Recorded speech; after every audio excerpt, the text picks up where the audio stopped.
Hey guys, Sean here. Welcome to the F1 word and to some race reaction for the 2024 Miami Grand Prix.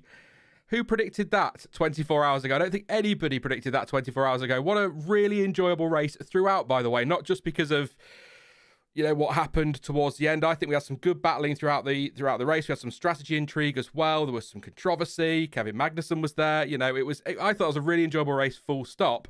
And I enjoyed my Sunday evening. I will say that. And we got, spoiler alert, which I always say, but it's a race reaction, so I'd be surprised if this upsets anybody. We do have a new Formula One winner. More on that in just a moment. It's not Max Verstappen for a change at the start of this stream. So there you go. Before we get into it, all the usual housekeeping. Hi, Michael. All the usual housekeeping. Please do drop a like on the stream. If for nothing else, for Lando Norris, and for the fact Miami gave us much better than I was expecting anyway. You can support the stream through Super Chats and all of that business as usual. And don't forget to subscribe. Lots of content coming up this season. Don't forget to vote in the poll as well. So far, rate the Miami Grand Prix. 58% of you are saying great, 33% good, 5% average okay, 3% are saying bad. Each to their own, as always. Should we just get on with the reaction? I think that's the best thing to do. Just hop straight on with it. It's a late one here in the UK, so we might be slightly delirious by the end of it. So we'll see how we go. Good evening to Stuart. Did you enjoy that one? You know what? I actually did, and I was sitting there about 9 o'clock, expecting to start falling asleep because Miami hasn't really delivered that much up to this point, and I was a bit worried about it. But no, it was a genuinely good race. And I think it even would have been even if we had a safety car, because there was a nice mix of strategy going on. There were actually some battles and overtakes, and somehow, despite it being a menace to tyres all weekend, it actually delivered for us, and I really enjoyed that.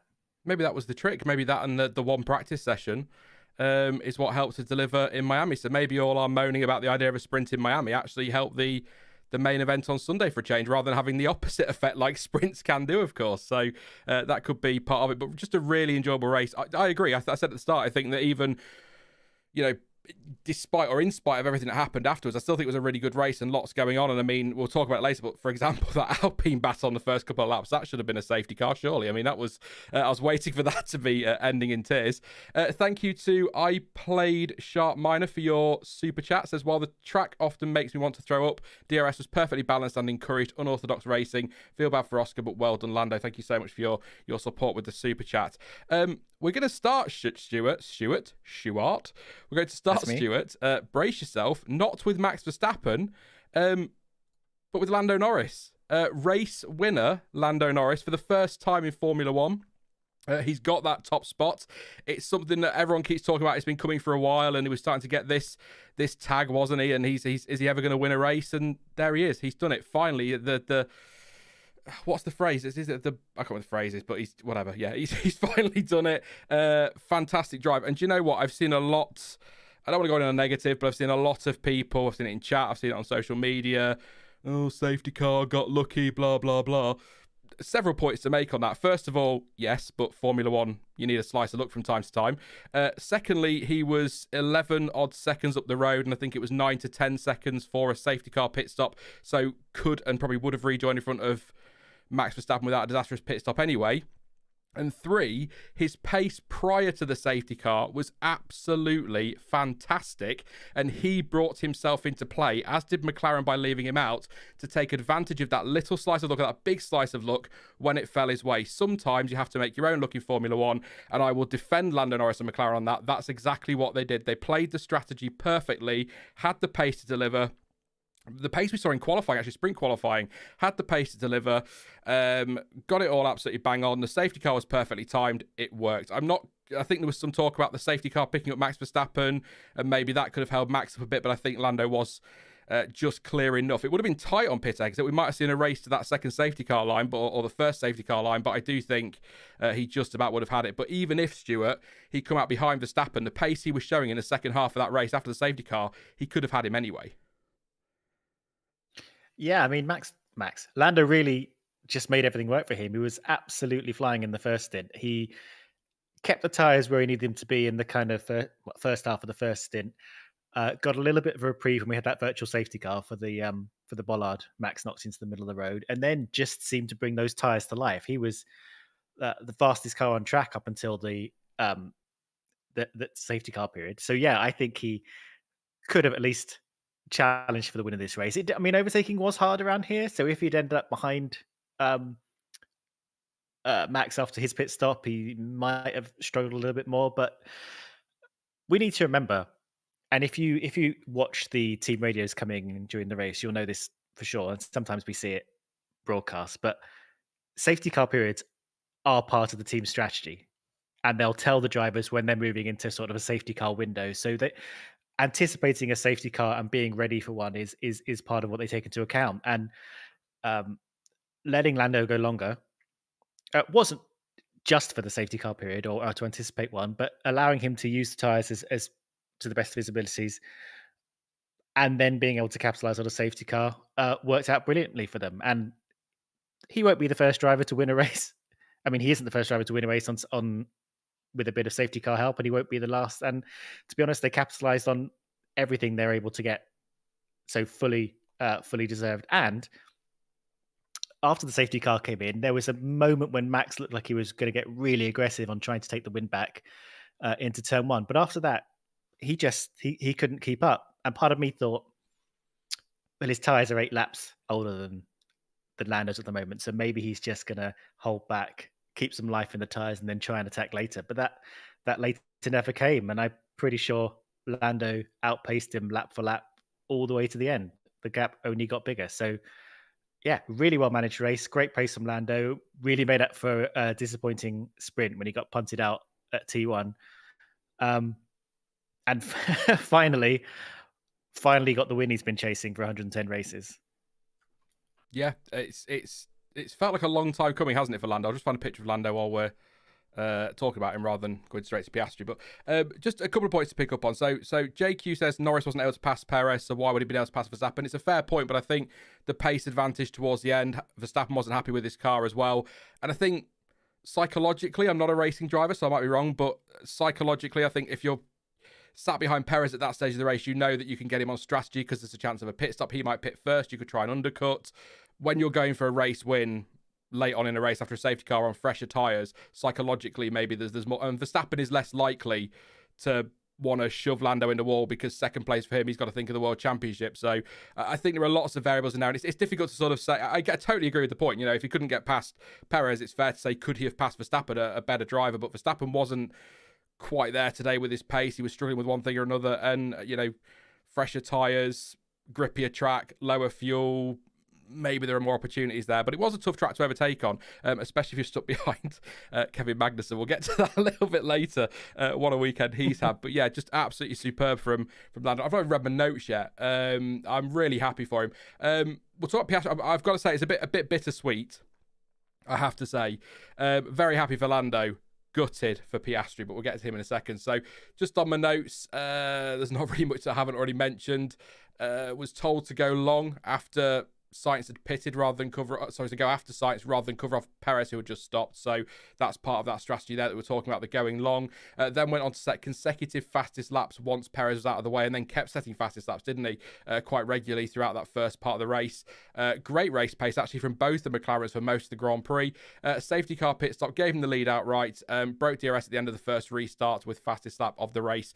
Did well to defend down into turn one at that restart against Verstappen, because that could have made it quite interesting. But it's we'll club McLaren together as we always do. We'll do the top 3 teams. So I'll talk about Piastri now as well, because it's an important point I want to make. So sorry, Stuart, I was just going to say that Piastri today, just on that McLaren race pace, was doing a fantastic job up there in second place at keeping Verstappen sort of around that 3-second window, which isn't close. It's not close racing, but it's just enough to make Red Bull think and make them a little bit nervous, isn't it? Make them have to make a decision, because the undercut and things like that, not massively powerful in Miami, but it can have an effect. And so I think he did a great job to just keep the pressure on Red Bull a little bit in that early phase, and that's allowed Norris then to run long as well and take advantage of that. It's just all worked really well for McLaren today until the latter stage with Piastri, obviously. Yeah, and you can see why McLaren were quite bullish this weekend. There's a lot, a lot of the post-race chat was about how Zach Brown kind of kind of thought this was one of their biggest chances so far this year. And this did seem the least confident weekend for Max Verstappen in particular. He never really kind of stamped all over this race. He seemed a little bit funny in sprint qualifying. He only got it together on the soft tyres. Wasn't really able to pull away at any point during the race. So yeah, it could have been a lot more for Piastri. But I just keep thinking about the confidence of McLaren and Norris to just not feel the need to cover anyone. He was chasing Perez. Perez pitted. They said, "Keep going. You're not chasing Perez. You're going to chase Leclerc." And then Leclerc pitted. And he's like, "You're not chasing Leclerc. Just you're fast enough to keep this working and overcut everybody." Really, I thought it really showed how far they've come with this. I mean, this time last year, you remember they hadn't scored any points. They were a right in mess, Miami weren't they? too. So, yeah, it's quite phenomenal that up against Ferrari and Red Bull, they just didn't feel the need to cover them and play it safe. They went all out, and it paid off for them. A few people in chat saying the race wasn't very good. As I said at the start, each to their own. I think I think sometimes people are very hard to please. I think there's plenty of action throughout. I know a battle for 17th place might not be exciting, but it's still racing, and there's lots of action throughout the field. There was strategy intrigue. There was what pace did Piastri have? What was Verstappen? Was Verstappen managing? Was he just struggling? Whatever at the front. So I think there was lots going on. So I don't think it was boring at all. But again, each their own. You're entitled to your opinion. I'm entitled to mine. I think it was a decent race. I'd never sit here and say it's great. I think the votes for great, again, everyone's entitled to their opinion. I would say are probably more to do with the fact that we have a new race winner and it's not Verstappen winning again. But I think it was a decent race. I'd say good, given some of the shite we've had this season, quite frankly. But anyway, Oscar Piastri, Stuart, frustrated for him, gutted for him.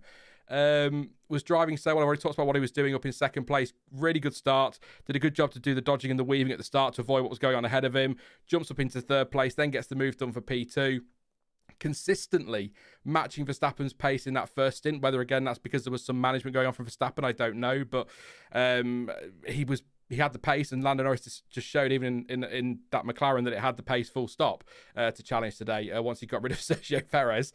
It just, like I said, it just did enough to make Red Bull a little bit uncomfortable. Pitted at the end lap 27 from the lead, rejoined in P4, about 1.3 behind Leclerc, and then lap 34 at turn 10, it all started to unravel. Sainz went for a move. Piastri squeezed him, put him out wide. A little bit of contact, left front to right rear, but that was okay. But then no further investigation. But then got passed by Sainz lap 39 at turn 17. And Sainz sort of back end stepping out quite a bit and hit the front wing of Piastri, and that damaged that, and he had to pit. And that was kind of basically it for him, wasn't it? And I wrote in my notes FFS. I won't say the actual words, but I said FFS in my notes. I was so frustrated. So happy for Lando, happy for McLaren, gutted for Piastri. I think he was brilliant today. Did a fantastic job. But just all unravelled for him. And then what I will say, and it's not going to be much consolation for Piastri or Piastri fans, but he actually did a cracking job to go from plumb last to P13 in about 14 laps in that car. So he did set the fastest lap as well. Again, consolation, but no point for that one, unfortunately, because he wasn't in the top 10. But I think he probably won't feel it tonight, Stuart, but I think there are a lot of positives for Piastri in a car that, don't forget, is only about 50% upgraded. Yeah, and that's a big thing to remember. He did a brilliant job in the first half of the race, up until the point where he got tangled up with Sainz. I thought he was doing a great job to not let Max Verstappen get away. That was really sometimes Max just likes to keep a little bit of a gap to the car behind when he's leading and then just not push the tyres too hard. But normally he gets a bit further ahead than that, and he wasn't really able to get more than about 3 seconds ahead of Piastri. And every time he tried to pull away, Piastri just reeled him back in again. And watching the radio during the race, it was clear how annoyed he was that Lando got that benefit of the safety car, because he only pitted 2 laps before Lando did. Him and Sainz both could have benefited tremendously if they'd have waited a lap before pitting. But that's the luck of things. That's as it goes. That was the pit stop window. So yeah, gutted for him for the way it went. He and Sainz had I think if not a clean battle, a fair battle. It was pretty exciting. I think Sainz got himself a bit too wound up over what happened into turn 11 there. But this bodes well for Piastri, and I still think those two are pretty evenly matched. If maybe Piastri not quite as consistent across an entire race as Norris is in general. But yeah, it could have been so much more, and hopefully he'll be able to celebrate with the team anyway. We'll cover it quickly now, but what was your take on the Sainz incident at turn 17 that damaged the front wing? I know there was, I don't know, I'm just double check the FA. I can't remember if they are investigating or they did investigate. But a lot of people, they are investigating. So a lot of people weren't very happy with that. They felt Sainz a little bit frustrated. Some people chat saying, I think Warren just said if it's frustration over what happened with Piastri. I agree, by the way. I think the incident, the being pushed wide or whatever, turn 10, I think that did have an impact, because I think there was a moment when I was watching it where I said to myself, just, Carlos, get your finger off the radio button and just focus on the racing. The stewards will do their job, you'd hope. You'd hope they'd do their job. So let's just you get on with your racing. But I can understand his frustration. But that for me, the phrase "out of control" is a difficult one, because it wasn't like he was all both fronts locked up heading towards the runoff area or the wall, and it was all going to fall apart. It was just sort of the back end gets away from him. He's got to correct that, and then he hits Piastri. But that's not Piastri's fault, is it? So do you think the stewards will take any action on that? Because Sainz is in with or he's been summoned to the stewards for that one. I don't think so. I think it was just unfortunate that he happened to have a little slide, and that happened to hit Piastri's ring. It wasn't a dive bomb. They were both fully inside the track, and I think it was just this track is hard on tires, not in a degradation way, but they tend to overheat, and he was battling quite hard, and they had been at it for a few laps by now, and I think his tires just weren't fully up to turning the car through the corner as well as he'd hoped, and it was quite marginal, I think, and I think they'll be able to argue that was just a racing incident, despite the fact that it had quite a profound effect on the rest of Piastri's race. That's the way I see it anyway. I'd like to see some more replays maybe. But to me, it seemed like it was just the move was on. It got a little bit squiffy, and Piastri paid the price, unfortunately. Yeah, I mean, if it's Fernando Alonso, obviously Carlos Sainz is Spanish, so he'll definitely get a penalty. So yeah, we'll get into that, I'm sure, another time. But no, I'm torn on it. I think, like I say, it's not Piastri's fault, and he's paid the price, as you say, and he's the one that got the damage, and it ruined his race. But it's not like Carlos has gone in crazy. But a couple of people in chat saying that he's tried to run him wide and he's tried to cut him off, and they think that could be a penalty. So we'll see what happens with the stewards. I'll keep you across that if it does happen, let you know what happens. But this is one of those that, and it's not me sitting on the fence. I genuinely believe this is one of those that could go either way. I wouldn't be surprised to see a 10-second penalty, which tends to be the standard now. I also wouldn't be surprised if they say no further action. So we'll see where we go with that. But also, great comeback from Piastri. And quickly, before we move on to the Red Bulls and say final words on McLaren, Warren wants us to know if we can quickly discuss McLaren's radio message to Piastri saying, "Stop driving fast." Paraphrasing a bit. Lando is winning. Please don't cause a safety car, is the way Warren has worded it. It was something along the lines of, Lando's leading. We don't want to cause a safety car. Interestingly, the opposite tactic that Renault took in 2008 at Singapore, which is always nice to see that teams have learned, not to do that. Joking, of course, but no, I think, where was he? He was 4, 8, 9, he's sort of 10, 12 seconds off a point. So I can sort of see what McLaren are saying there. Why risk the win in a silly accident with, let's say, Daniel Ricciardo or Zhou Guanyu? You're not going to get a point, so let's just bring this home, make sure we don't cause problems for Lando. But then again, flip side of that is it was quite late in the race when that message came, so it may well have finished on the safety car. And then you've also got Lando on the fresher tyres. Verstappen, I don't think, had the room to pit, really. No, he didn't. Neither did Leclerc or Sainz. So it's not like anyone's going to come in and stick the softs on and then be able to overtake him late on. So he might have been fine, but it would have just caused a bit of uncertainty, wouldn't it? So I suppose it makes sense for McLaren. I don't think there's any I don't ever like a driver being told, even when they're being told to manage. I want to see my drivers flat out for 57 laps of a race. It's not going to happen, but that's what I want to see. So I don't like hearing a driver effectively being told just to take it easy. But I can see what McLaren are thinking there, because this could be, and I don't want to put a dampener on it, but this could be their one chance this year to win a race. I suspect if that car's as good as it looks, they could win more. But at the moment, that could be their one chance. I mean, that's exactly right. That's the main point of it. As we've seen from this year and the last year, getting one over on Red Bull is a rarity right now. They're not going to have this chance every weekend, or they can't be sure they're going to have this chance every weekend. So if you've got a win on the cards, you've got to do everything to take it. And Oscar wasn't really up for anything anymore. Of particular, even if he thought he would be able to get up to 10th place, like it's not worth it. And actually, I was texting my friend Emily. We were watching this race separately. And as they were battling through there, I did say about a minute before that radio message came through, oh my God, I'm now worried about a safety car coming. So clearly we all had the same thought. He might have got away with it if he had a safety car, but we know how strong Max is and aggressive Max is on a restart. So Max would have known that would have been his one chance to salvage the win. So yeah, I think it makes perfect sense. I don't think they sacrificed anything more. Oscar, if he was in maybe, 5th place, kind of where he maybe would have been otherwise, then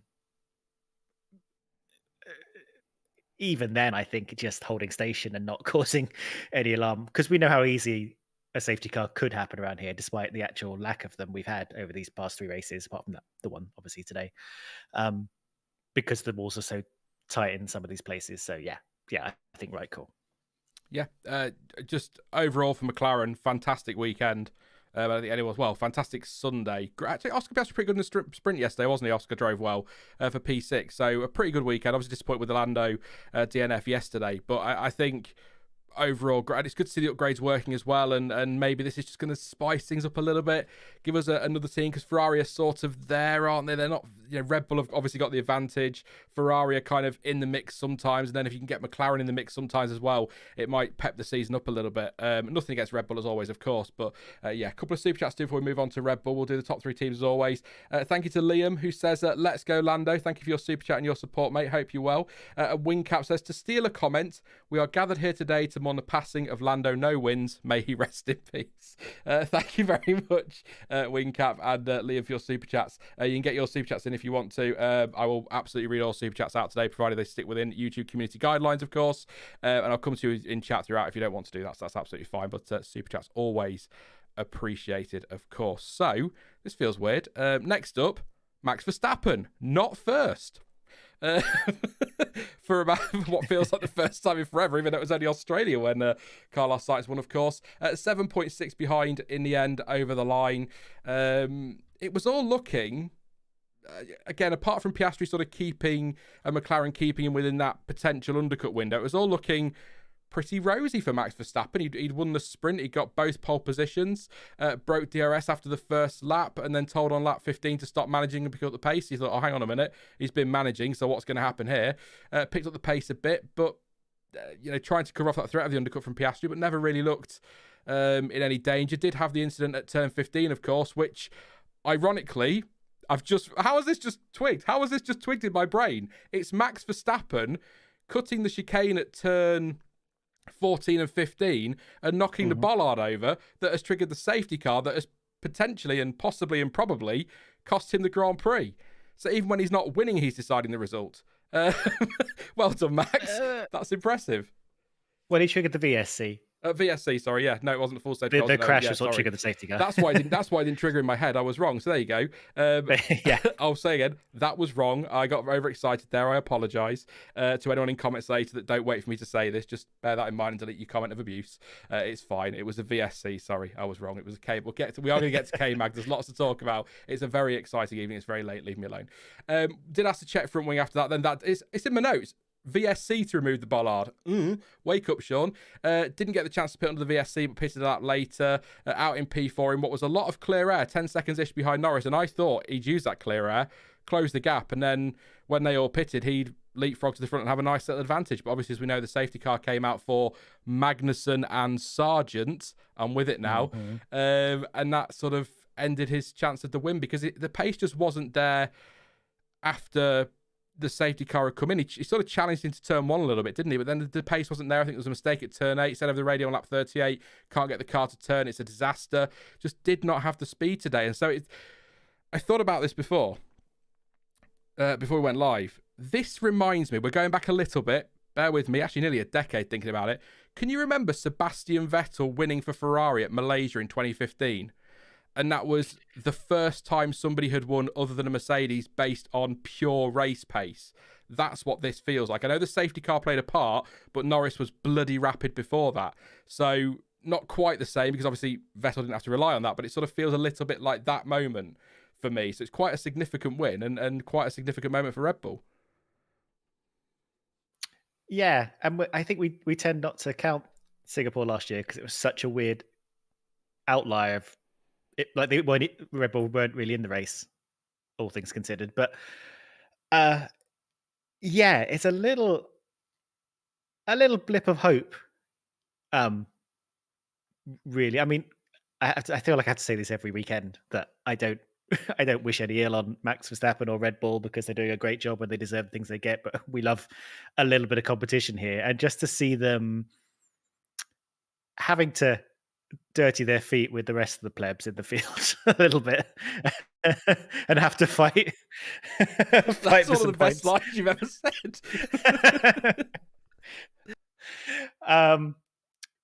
It is heartening for people who want there to be a bit more competition for the wins and the podium. So that's they just didn't quite seem as comfortable, particularly Max Verstappen, because I think Perez wavers in his performance from race to race. But Max Verstappen just, struggling all weekend, didn't quite enjoy the tyres he was on at any point. I think I noticed particular during the sprint qualifying.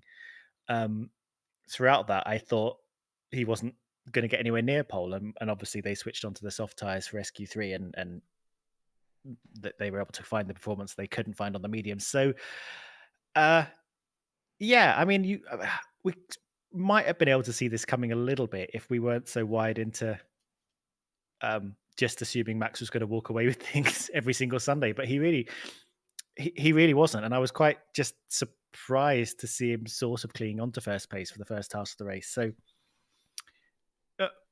we'll see if Miami's just a one-off, or if this is the beginning of them mixing it up a little bit with the teams around them. We're sort of headlong into the sort of first development race of the year this time that would normally be around Spain, but it's coming in a little bit earlier because of all the jaunts we do around the world now, and to see if the other teams can catch them up and start to challenge them more. I'm interested to see how this all bears fruit. I saw somebody ask earlier, championship race back on question mark. I think it might have been a slightly tongue-in-cheek comment. But I suspect on a standard weekend at most racetracks this season, practice 1, practice 2, practice 3, dry conditions, at least, I think Red Bull are still going to have too much for everybody else. But on a sprint weekend, a track like this, which was giving people problems with their tyres, everyone was slipping and sliding all over the place all weekend, weren't they? And struggling, like you say, Max Verstappen, but a lot of drivers were, pretty much everybody. So on a weekend like this, a bit like Singapore, I suppose, it's often an outlier, isn't it? Maybe this will become a little bit like that now, and it will give us these mixed up things. And I think, you look at other tracks as well coming up in the next few weeks and months. They could. But I think somewhere like, Imola next, and then Spain and Canada, I think normal weekends, no sprints. I think Red Bull will still have too much, and I think Max Verstappen will still pretty much cruise for title. But he's not. I don't think he's. After the first couple of races, it looked like we were looking at a 24-win clean sweep, didn't it? But I think probably going to struggle to hit 20 this season is Max, which is actually, that's a staggering thing to say, isn't it? We'll struggle to hit 20 race wins, and that's a negative. Just absolutely mad. But I do think Red Bull but I think the development race, like you say, will be really, really fascinating. But he seemed sort of content after the race. Was he happy for his friend? But he was very much sort of, if second place is a bad day, then I'll take that. And you think, well, yeah, no, I can see that. And ultimately, with respect to Leclerc and Sainz and Norris, his most likely championship contender without any drama, and if he picks his feet up after another tricky weekend, you could argue with Sergio Perez 30. Although there's not much between Leclerc and Perez now, is there? So maybe not. But he still outscored the guy in second place in the championship. Is kind of my point. Is what I should have just said in the first place. But that's I still think he's got to be pretty happy with the result, or content with the result. I don't think Max is happy unless he's P1. I don't think any driver's completely happy unless they're P1 probably. But look at Daniel Ricciardo yesterday, how much happier he was towards the front than he is fighting for tail end points. Understandably, drivers want to be as far up the grid as possible. So decent result for Max. The fact that second place is a negative is phenomenal, really, when you consider where they are. But it's still a good result. Sergio Perez, though, well, the first line in my notes, about an inch away from being fired at turn 1 on lap 1. Yeah, knocked up and nearly steamed into Verstappen, so that would have been game over for Checo. Pace in the first stint was weaker than those ahead, and of course Norris already talked about his speed, so that's, he didn't have the pace to keep. He kept him behind, but in a straight line. But I think Norris, if he got a sniff, would have been through because he just had the pace, and we saw it afterwards. Several tenths, I think, was what I wrote. That I did indeed. Possible flat spot after the turn 1 lockup, question mark. I don't know if that was impacting speed, but I've maybe been too generous there. Pitched at the end of lap 17 with Norris all over his gearbox. 1.9 second stop. Well done to Red Bull. Safety car stopped for some used mediums to try and give him a shot, but in the end, P5, 1.9 seconds clear of Hamilton. 3.2 behind Sainz and 14.6 off the lead. It's not great from Checo. I know Red Bull weren't all conquering this weekend, with Max Verstappen, and they weren't necessarily the fastest car today, but he needs to be doing better than P5, regardless of what. I don't know. Someone might tell me in a minute in the chat that something had happened, his diffuser fell off or something. I don't know, but if there's no issues with that car, that's not great from Checo. I sort of, with all due respect to Lewis Hamilton and Mercedes, I don't feel like Checo should be fighting off a Mercedes in the closing stages of a race at the moment. Not if he wants to keep that seat, at least. No, and I was surprised that seemed to be the battle he was locked into. He did take an extra pit stop during the safety car period to get back on the medium tyre, and I thought maybe that was a blinding move, to be honest, because I thought he's going to be on softer tyres the most of the cars around him, and maybe he could do something with that. But no, he just seemed to be bogged down with Lewis Hamilton for the whole rest of the race, which I just couldn't seem to get away from him, which was quite baffling. So yeah, once again, as we're saying, he needs to do well. I was going to say he needs to do more, but he doesn't need to do that much more because, as we've said, Red Bull don't, as long as Max is all conquering, they don't need Perez to do that much, to be honest. They needed to keep bringing in consistent, reasonable levels of points, but maybe a little bit higher up, but actually having a kind of solid, non-threatening teammate is the kind of, but he's not delivering the same kind of pumps in that car that you'd expect from a teammate. And I think he did kind of throw a lot of the race away in turn 1 when he went for that dive bomb. And I mean, it could have got a lot worse for him in turn 1, to be honest. It could have got a lot worse for a lot of people with the way he entered that corner. But he kind of got himself boxed in a little bit and wasn't able to stretch the legs of that Red Bull. So I think he did what he could with taking an extra pit stop and trying something different. But otherwise, kind of just stuck in the middle of no man's land. Actually, I think it's important actually to point out, and thank you for sort of making a point, Stuart. If you take off that 9 seconds for a second pit stop, obviously we don't know what would have happened after with any potential overtaking, but he would have been P3. So it is worth pointing out. Obviously, again, that's literally just deleting Leclerc and Sainz's times there and moving Perez up, but actually they may have been quicker and may have got past him, and there could have been a great scrap, but he would have been higher than P5, I suppose. But the pace wasn't there before the safety car is kind of my point more than anything. So disappointing from Checo, and that's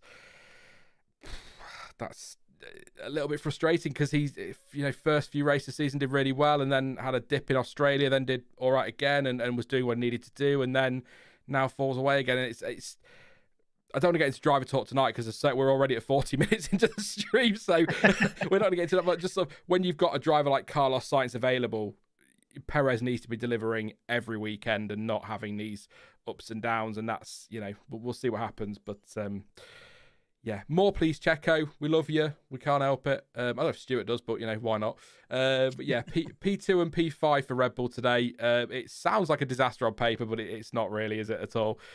For that team, Ferrari, Charles Leclerc was P3 today. Carlos Sainz P4. Worth mentioning as well. I think somebody just mentioned in chat, so I'll give them the shout out if I spot them. I cannot spot them, so sorry. But yeah, Perez could be promoted to 4th, of course, if Sainz gets a penalty, and Sainz will drop only one place, because I think 3.2 and 1.9, 4.9. Yeah, so it would just not be quite. It depends what the penalty is. If it's 10 seconds, then he could drop quite a way down Sainz. So keep an eye on that one. But at the minute, it's 3rd and 4th for Ferrari. I've not got masses in my notes for Leclerc, if I'm being honest. A poor start, but held on to P2 with a bit of defensive driving. Was told to box opposite McLaren on lap 15. Didn't do it and stayed out. A dummy attempt, ? Pitted end of lap 19 for Haas. Again, 1.9 second stop, so well done to Ferrari. Lovely move on Lewis Hamilton around the outside of turn 10 on lap 21 for P5. Really enjoyed that one. So well done to Charles Leclerc there. And Carlos Sainz felt he had the pace over his teammate at one point. But no team orders came into play. Dropped back, was managing tyres and car cooling and things like that to go longer than Leclerc and Piastri. Again, ? 2 seconds behind on lap 19. Pitted end of lap 27 and rejoined behind Piastri. Trying to move on Piastri into 34. Already talked about all of this. Was pushed wide by the McLaren. A little bit of contact, no damage on that one. Sainz then went for the move on turn 17, which is why he's being investigated. I put closer contact because I was sort of typing live, but there was contact. We know that now. Damaged Piastri's front wing. Kept complaining over the radio. Checked the downforce. Told the car was okay. Which just on a sort of side note, I always find it quite weird when a driver says the car feels weird and the team go, no, it's fine. It's like I know the team are saying the data says it's fine, but it just sounds weird when the driver's like, this isn't right, and they're like, it's all right. You'll be all right. You'll be all right. You just get on with it. You'll be fine. All good. But yeah, a bit of a. It wasn't it's hard to explain Ferrari's race. It wasn't anonymous because we saw them involved in lots of stuff, and we had the close driving with Piastri early on, and then Sainz and Piastri later. They were involved, and they maybe had a chance. They maybe got hurt a little bit by the safety car. Charles Leclerc, perhaps, but I think a decent result for Ferrari. Really good, really. 3rd and 4th at the moment, and good driving from both drivers. And the pace is in that car, and I think it probably would have been quicker today if they got rid of that freaking blue on the livery. That's not a serious comment, but if they could get rid of that, that'd be fantastic. Yeah, how would you describe Ferrari's race today? It wasn't, like I say, it wasn't anonymous. It wasn't one of those they were their days, but I don't think they were threatening for a win or anything today. No, but they could have done. I think I mentioned earlier, because Sainz pitted just a lap too early to have been able to benefit from the safety car, and he was pretty sure that he would have been able to get out there for the win himself, or at least challenge for it if he'd been able to have the benefit that Lando Norris did by getting that very, very cheap pit stop. I think they showed strength. They had a strong weekend. All 3 days really, and they both went for very different strategies and both made them work, and they seemed like they had a lot of pace. They just didn't have Max Verstappen beating pace or Red Bull beating pace. They didn't ever seem like they were fully able to take that, and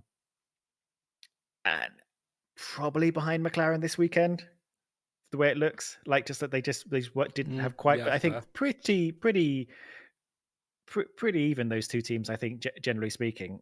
Yeah, so I think they did the best they could. Events out of their control affected what maybe they could have achieved. Maybe, I mean, Leclerc, for example, could have had a very different race if Perez hadn't steamed into T1 and given him the opportunity to get back into P2, because he'd lost a couple of positions halfway through turn 1.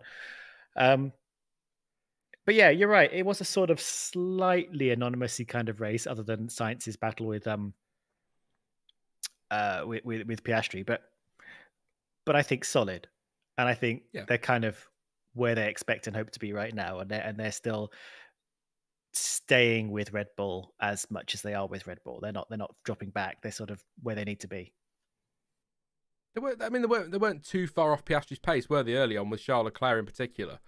So when I say, again, anonymous is the wrong word, but when I say that sort of thing, I don't mean they were nowhere, because they weren't. They were in the mix, but I think they'd have needed a bit more. Obviously, better timing of a safety car for them would have helped, but a bit more luck to maybe take the fight to Norris and Verstappen ultimately today. But I'm a Ferrari fan, so if they're not winning, I'm not always completely happy. But third and fourth, pretty decent today. It's point. Sainz may not keep fourth. I'll let you know if any decision is in. Nothing as I sit here and say that, so I will let you know. But it is still a summons. I don't know when he's due in. Let me have a look.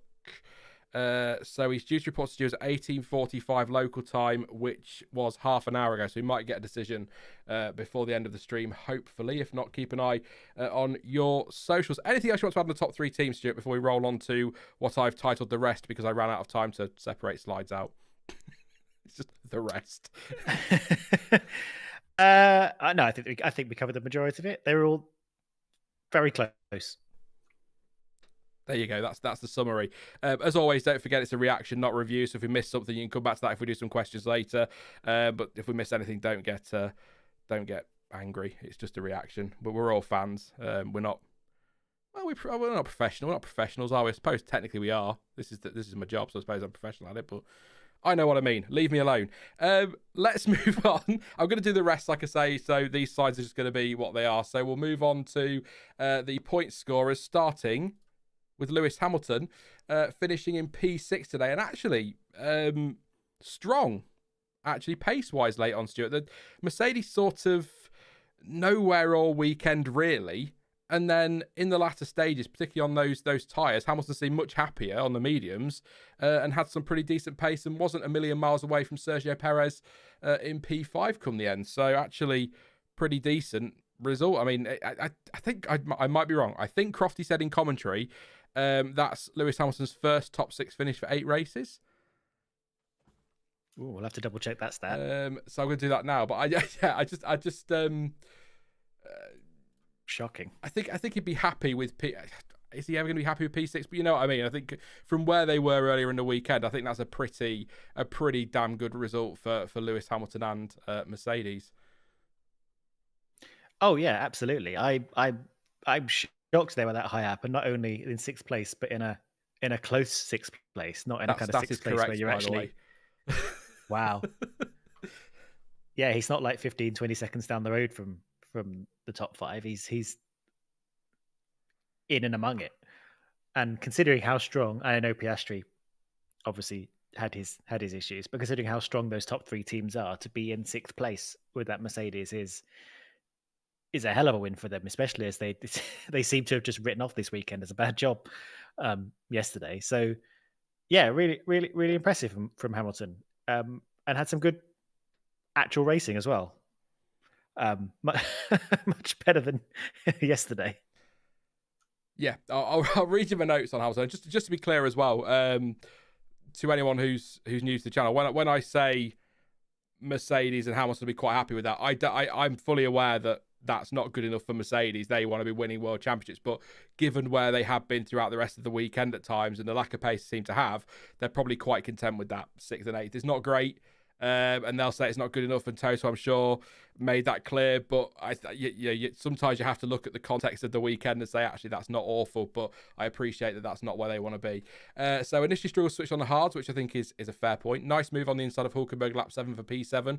Hulkenberg put the squeeze on, but then got back through, and a lap later... Hamilton got back through, and then a lap later, Hulkenberg went for it at turn 17 and locked up, and then got past again, P10 for P7. Lap 10 for P7 was so much quicker on the mediums than he was on the hards in that first stint, as I said earlier. So definitely in that final stint, better from him. George Russell, my notes are just not there. In fact, apart from, I think there was the overtake on Hulkenberg, P8 on lap, quite early on for P8, I think it was. I don't recall seeing an awful lot of him, but difficult first few laps, and I lost a couple of places off the line. There you go, overtook Hulkenberg for P8 on lap 12. Slowish first stop-ish at 3.1 seconds. But, he was out there, and he picked up some points. And again, not where Mercedes want to be, really. But in the context of the weekend, not awful. And, yeah, I mean, I've got very little on George Russell. And actually, I feel like that's been the case the last couple of weekends, actually, Stuart. It's probably since that incident with Alonso in Australia. I don't think we've seen a lot of him. Or it doesn't feel like we've seen a lot of him. I don't know. Yeah, you're right. He doesn't seem to be appearing. He's the new is it Carlos Sainz? Is it Carlos Bottas Sainz used to do it a lot. Raikkonen used to do it. Just appear. Yeah. And there was definitely a driver who became memed for just never appearing on TV. I can't remember who it was. Yeah. I think it was. But yeah, I remember he was very aggressive once he got onto the once he pitted for the new hard tires. He spent a few laps doing some excellent laps, but that having dropped down a few places on lap one, he kind of was just sort of in the middle of the points paying position, or the lower end of the points paying positions, just kind of putting in best laps he could. He kind of got a little bit trapped behind Hamilton in the early, I would say in the first stint, when he was on the medium and Hamilton was on the hard, but he wasn't ever hassling Hamilton. As far as I could tell, he wasn't on the radio asking them to get Hamilton out of the way like he does sometimes when he's sort of thinking more about strategy. So I don't think he was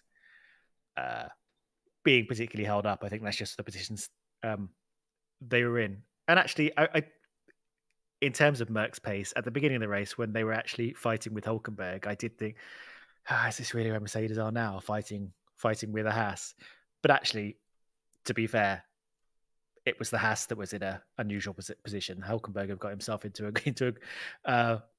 overexcelled himself, and in the end wasn't able to keep up with the Mercedes. So actually, I think this feels about right for where Mercedes are now, and I think they've kind of resigned themselves, at least at this part of the series, of just realizing they've gone a bit wrong with the car again, having to rebuild, just having to get as many points as they can claw from the car they've got now, and hope they can do what McLaren did last year and turn this car into something a bit more bitey by the end of the season. So I think they're just sort of like pushing through this dross period.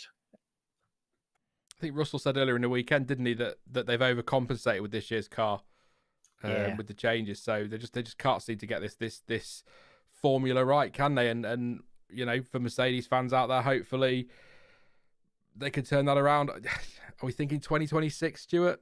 Realistically, it's a lot, because this car is next year's car as well, really, isn't it? They'll evolve it through this season and then make some changes over the winter, but fundamentally it's not going to be massive. There's not going to be a whole change next year because they're all going to be focusing on 26 next year. So they might be stuck with this for another year yet, more than a year, 18 months or so. Yeah, I don't think we can expect too much of a change next year, but we've said that about seasons before when we're leading into a rules change, and actually things have changed quite dramatically. In fact, and this gives me a little bit of hope for next year, and this is slightly outside the scope of this Grand Prix sort of reaction, but I do keep thinking about 2021, which was meant to be that kind of like, was meant to be sort of 2020B in terms of the cars, because they just weren't able to develop them during the pandemic. But the change in the competition between the teams from 2020 to 2021 was very dramatic. So I don't think we can write off 2025 as much as sometimes we say teams will. Yeah, Moray just saying that Russell got caught out by the dive bombs at turn one. That explains that one where he lost his couple of places. We'll talk a little bit more about Hamilton in a bit, because we'll talk about him when we get to Magnussen, because I think Magnussen's going to take up a little bit longer. So we'll get through the rest of the first, because again, K-Mag's had quite the weekend. Now, I know before we get there, Stuart, on RB, both of our notes are quite sparse here. Sonoda, safety car pit stop, great drive for P7. Daniel Ricciardo, safety car pit stop, fantastic sprint quality and sprint performance.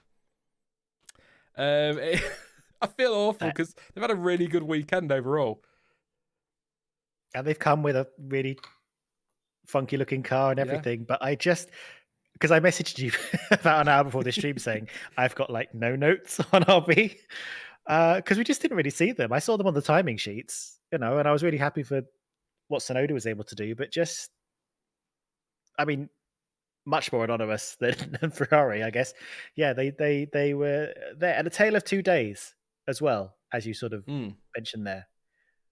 And I really don't understand what happened, particularly with Ricciardo, from brilliant sprint quality, brilliant sprint, to terrible qualifying, terrible race. Essentially, it's baffling how dramatic that change was.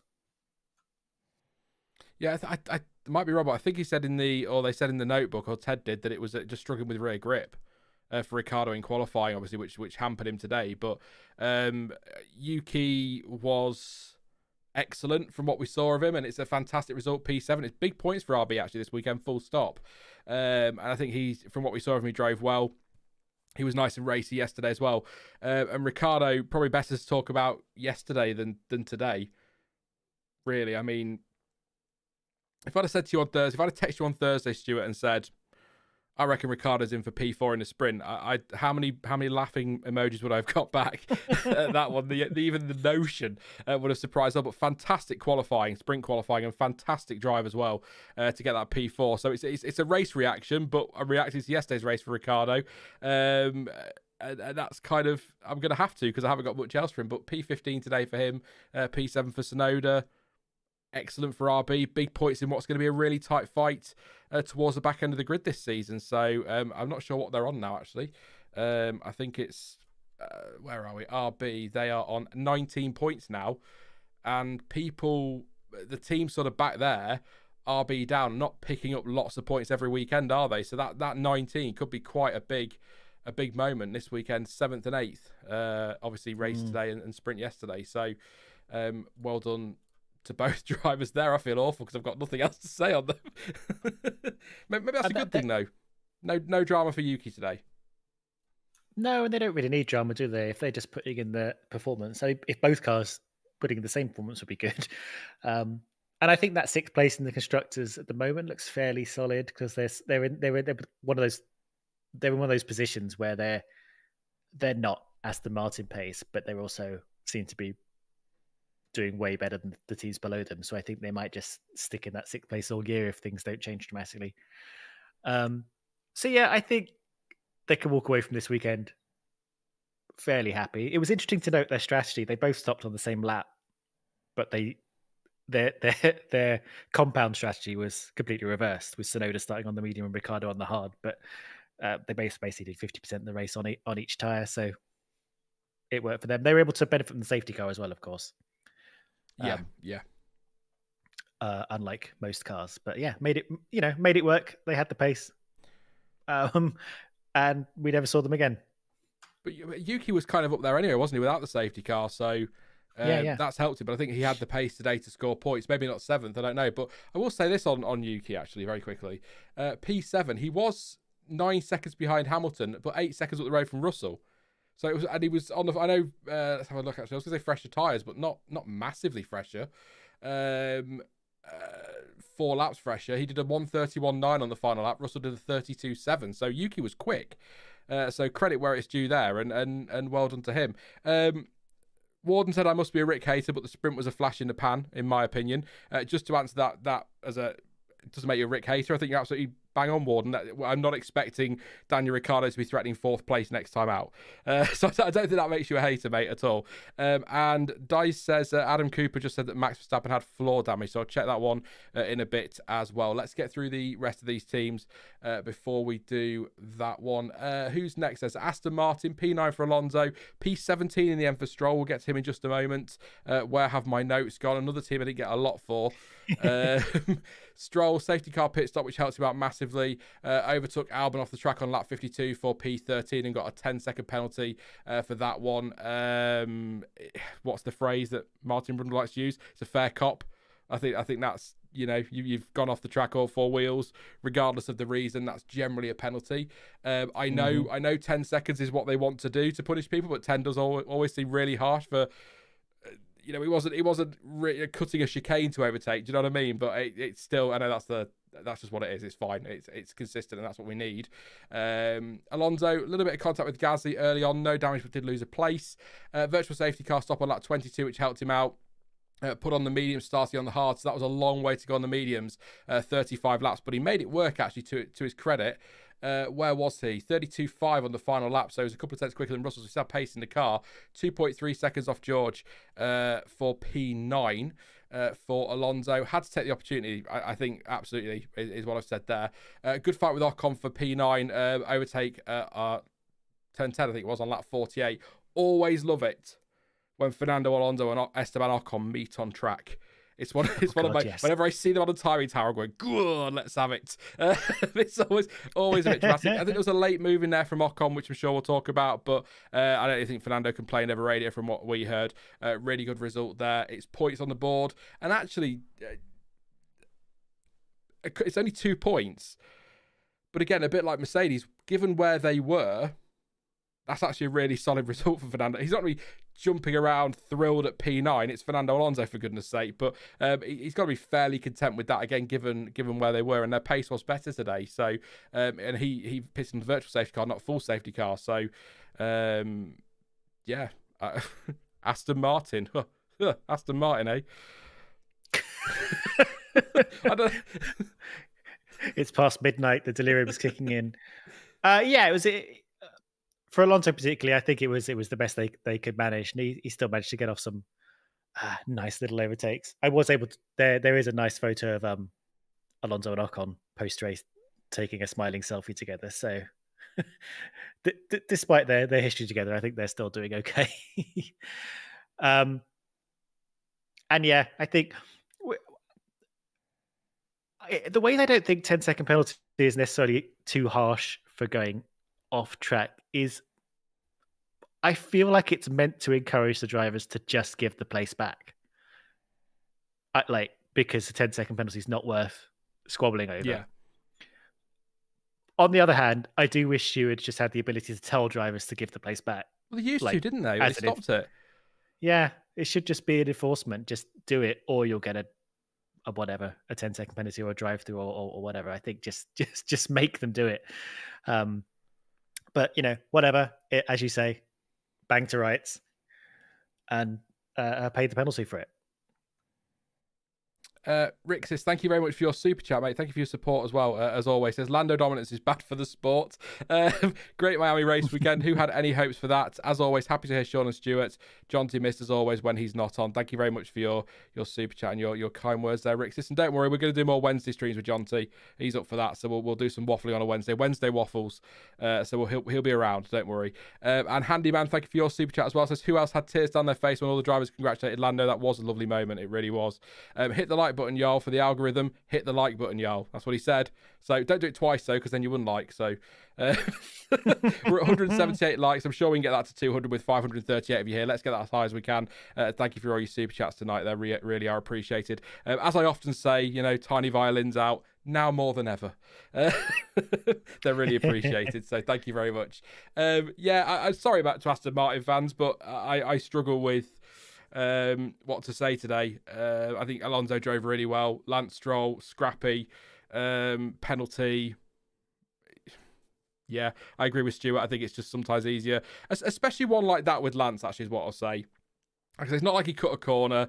He's not 3 meters off the track. He's only just all 4 wheels over the white line. And I know over the line is over the line, but you sort of think sometimes in that situation, rather than going 10-second penalty, just say, hi, Lance, give the place back. Even if he had to give 2 places back, just give that back and then you're not. But then in Stroll's argument, he was around about 12th, 13th place, something like that. I mean, does it really matter to him if he gives a place back or not, or gets a penalty? So I don't know. It's an odd one, but I understand why they've gone with the 10-second penalties as a deterrent. But the problem with a penalty like that is then when something more serious happens, like a proper 2-wheel lock-up massive accident that somebody's caused, and they get the same penalty, you think, yeah, but that's just the way Formula 1 is. I get that. So a couple of points for Aston Martin, which could come in handy for them. I think they're looking like they're going to be about 5th this year. I know we're very early in the season.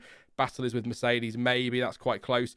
By the way, actually, forgot to mention Mercedes, 64 points. McLaren, Mercedes, 124 points. Ouch. That's going to hurt big time there. Haas, oh boy. Actually, I'm going to pause for a second and have a quick drink before I choke to death. And then we'll talk about Haas.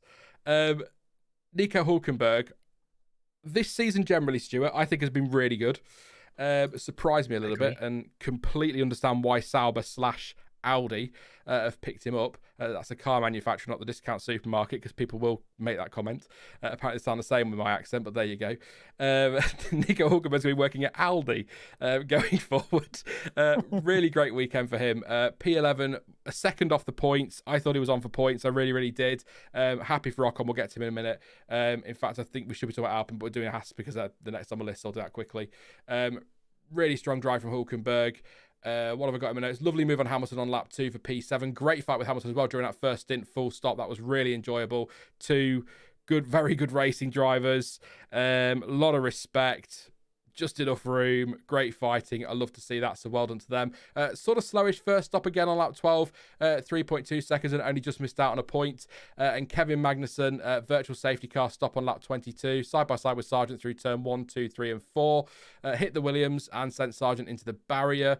The front left was alongside Logan. This is one of those tricky ones, Stuart, with Magnussen and Sargeant. In the sense that I can see a lot of people calling this a racing incident because Magnussen has got, I would say, enough of his car is there for him to have earned a little bit more space, as Martin Brundle would put it, but it is an odd place to stick your car. So I'm kind of also not surprised that Logan Sargeant wasn't expecting him to be there. So it's destroyed Sargeant's race because he retired and didn't really help Magnussen's either. He got a 10-second penalty. I think probably fair. I think I'm going to go watch a replay of it while you're talking, but I would say he did earn the right to a bit more space, but I don't know. Yeah, 10 seconds again. When you compare it to leaving the track and getting advantage penalty seems a bit bonkers, but I mean, it's just been one of those weekends for Magnussen where he's probably spent more time in the steward's office than he has on track, to be honest. Yeah, and I was just watching it as well while you were talking. Then it is I think it is a marginal one. It's one of the more marginal ones that Magnussen's been involved in this weekend because by the time they hit, he wasn't really necessarily fully alongside, but he was sort of a fair bit alongside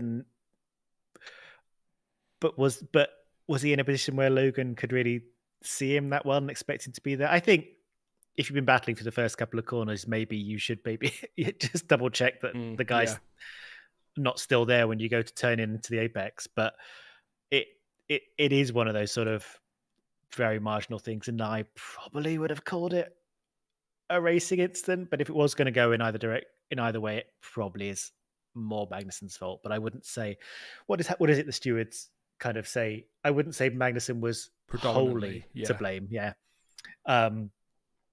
I think they both deserve to have just a little bit more space there. But Magnussen did put himself into a sort of disappearing gap there. It was a risk to kind of hang on in there. So, yeah. And I think bearing in mind the way Magnussen has kind of been driving this weekend, I don't think he was going to be getting the benefit of the doubt from the stewards in this incident. But yeah, not great for Logan either. At his home race in a time where he's fighting for his career, and well, we'll get to Williams, but in a time where all the rumors are about Kimi Antonelli getting that seat maybe before the season's up. So yeah, clumsy weekend all round really for Magnussen, I must say.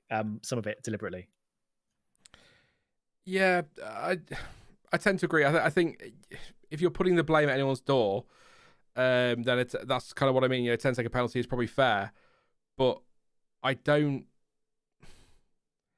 you're right. It's borderline, isn't it? It's kind of actually almost weirdly like we were saying earlier with Sainz and Piastri, one of those where if he hadn't got a penalty, you'd have gone, fair enough. But he did get a penalty, and you go, fair enough. It's a bit like that one, isn't it? It's right on the line, and I think I agree with you, Sargeant. Racing drivers, it's easy for me to say sat here. I appreciate that with all the hindsight in the world, but you feel like you say, if they're side by side for the first couple of corners, Sargeant maybe should have a little bit more space to be aware that he could be there and just check. But I know at the speeds it's not that easy. He's going around a corner looking in your mirror, it's I can imagine there's a lot of things to be going on there, and it's not something I'd be able to do. So I'm not trying to say that he should be mirror signal maneuver or anything crazy like that. But it's a difficult one to call. I think if K-Mag's a little bit further back, then absolutely 100%. But I think he probably deserves a bit more space there, given that he was battling for a couple of corners. So it's a bit of a weird one, that one. But ultimately ended Sargeant's race and didn't do much more for Kevin Magnussen's race. He got the penalty ultimately, so it doesn't matter what we think, I suppose, because at the end of the day, he got the penalty. So there you go. See what they're saying in chat. The racing incident GP with K-Mag today, says Random Bosman. Mr. Bungle says K-Mag, to be honest, shouldn't have went for that. Today's was a racing incident for K-Mag, says Warren. Handyman says Logan definitely knew he was there. And Mickey says Sargeant never saw K-Mag. So there you go. It shows how much we all know. We're giving different views on this one completely. George says Logan turned in all day long. And Camping with Ruffles says bad spot to pass, but just a racing incident, which that's a very small sample size of the F1 fan base. But I would say, given those 4 or 5 comments there, I think we're all in agreement that it could have gone either way with a penalty almost as a collective. So a bit of a weird one, but K-Mag, full stop, absolutely a horrendous weekend. I mean, what have we got here? So he's under investigation for entering a pit lane during safety car period and not changing tyres, which is an interesting one. I think they've just run out of things to give him. It was alleged unsportsmanlike behaviour, which they didn't take any action on. Leaving the track without justifiable reason multiple times, so that's track limits. Leaving the track and getting a lasting advantage leaving the track and getting a lasting advantage 1, leaving the track and getting a lasting advantage 2, leaving the track and getting a lasting advantage 3. He's got 3 on that one. We've done the unsportsmanlike behaviour. Just an absolutely horrible weekend from Kevin Magnussen, penalty after penalty. What do you want to say on that, Stuart? I guess is my question. While I just got to double check the FIA.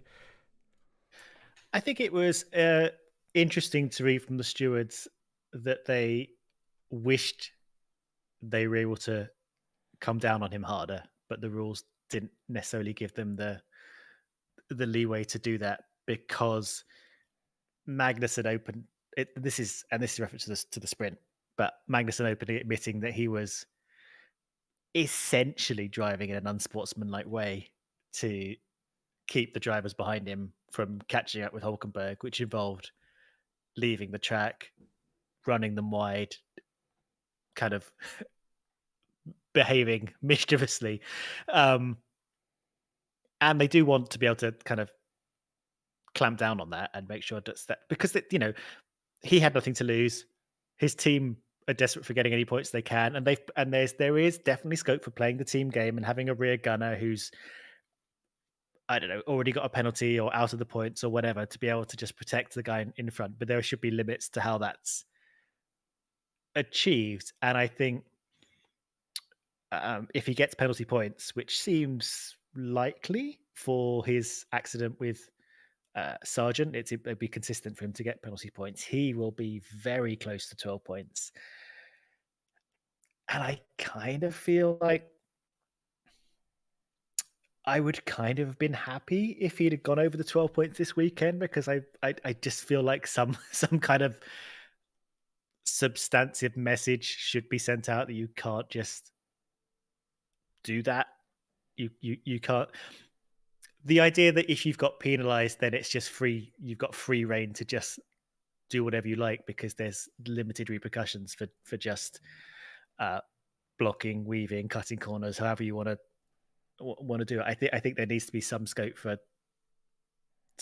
slamming a fist down on that and putting a stop to it, to be honest. So yeah, messy weekend for him, but because he was doing it deliberately and kind of in his post sprint interview, kind of, I was doing it deliberately. I didn't want to do it, but I had to do it because that's the team game.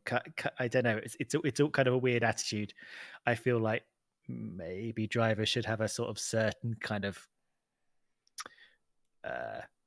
respect for track conduct that allows them to sort of come up to to not cross a certain line. I think, like, he wasn't evil. He wasn't the worst driver in the world, but I feel like the fact that there's scope for you to kind of play fast and loose with driver standards is what needs to be dealt with.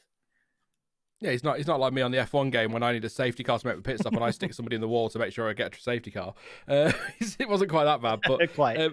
Just some context behind the entering the pits under the safety car without changing tyres. I believe, correct me if I'm wrong, that's what's happened is he's come in to serve his penalty, stopped but not changed his tyres, which means he's not had a pit stop. I think you need to actually have an actual pit stop and then have the 10 seconds before you work on the car. I don't think you can just come in and treat it like a 10-second stop go. Is my understanding of that. I will, if that's wrong after the stream, I apologise, but that's how I understand it. That is interesting. That is interesting. I wonder why, because it still seems like that's serving the penalty. Yeah, because it popped up that he hadn't served it correctly, hadn't it, in the broadcast. So I might be wrong, but that's let's have a look.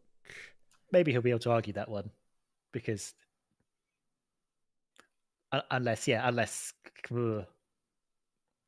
because the summons is about coming into the pit lanes during the safety car period, and maybe that's discouraged. We'd have to double check on that. We'll have to see what the full write up is.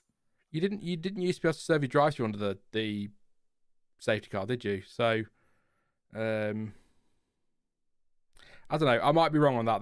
I'm just reading some stuff, and I might be wrong. So just bear that in mind. But I'll let you know if it comes through. I just want to say as well on the stewards this weekend, I found them really frustrating again. I think when I was watching live in the sprint, I was amazed there wasn't an investigation into that turn one incident, because I was looking at it, I was going, well, Lewis has gone steaming in.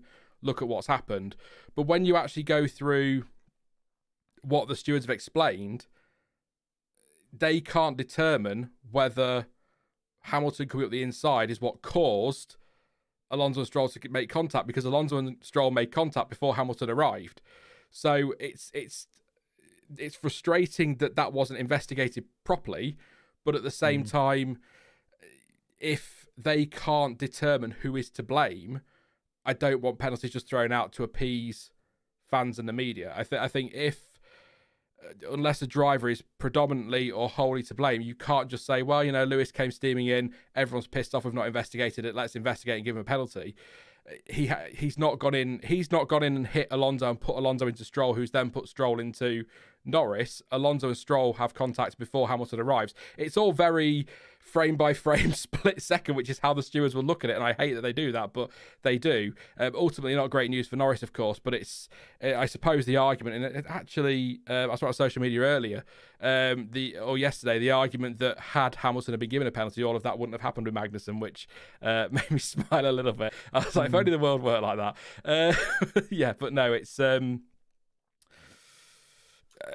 live, it looked like I expected a penalty for Hamilton, but looking at their explanation and watching it back, I can see why they can't really take any action. They've got to, where they can, on the off occasion, they've got to try and get it right, haven't they?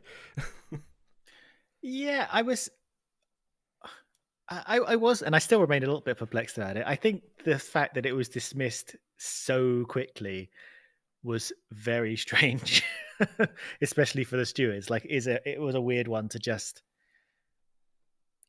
especially when their big write-up made it seem like they'd spent an hour going, as you say, frame by frame, forensically analysing every angle to come to their determination, when it was one of the quickest no investigation needed, or no whatever. I can't remember how they phrase it.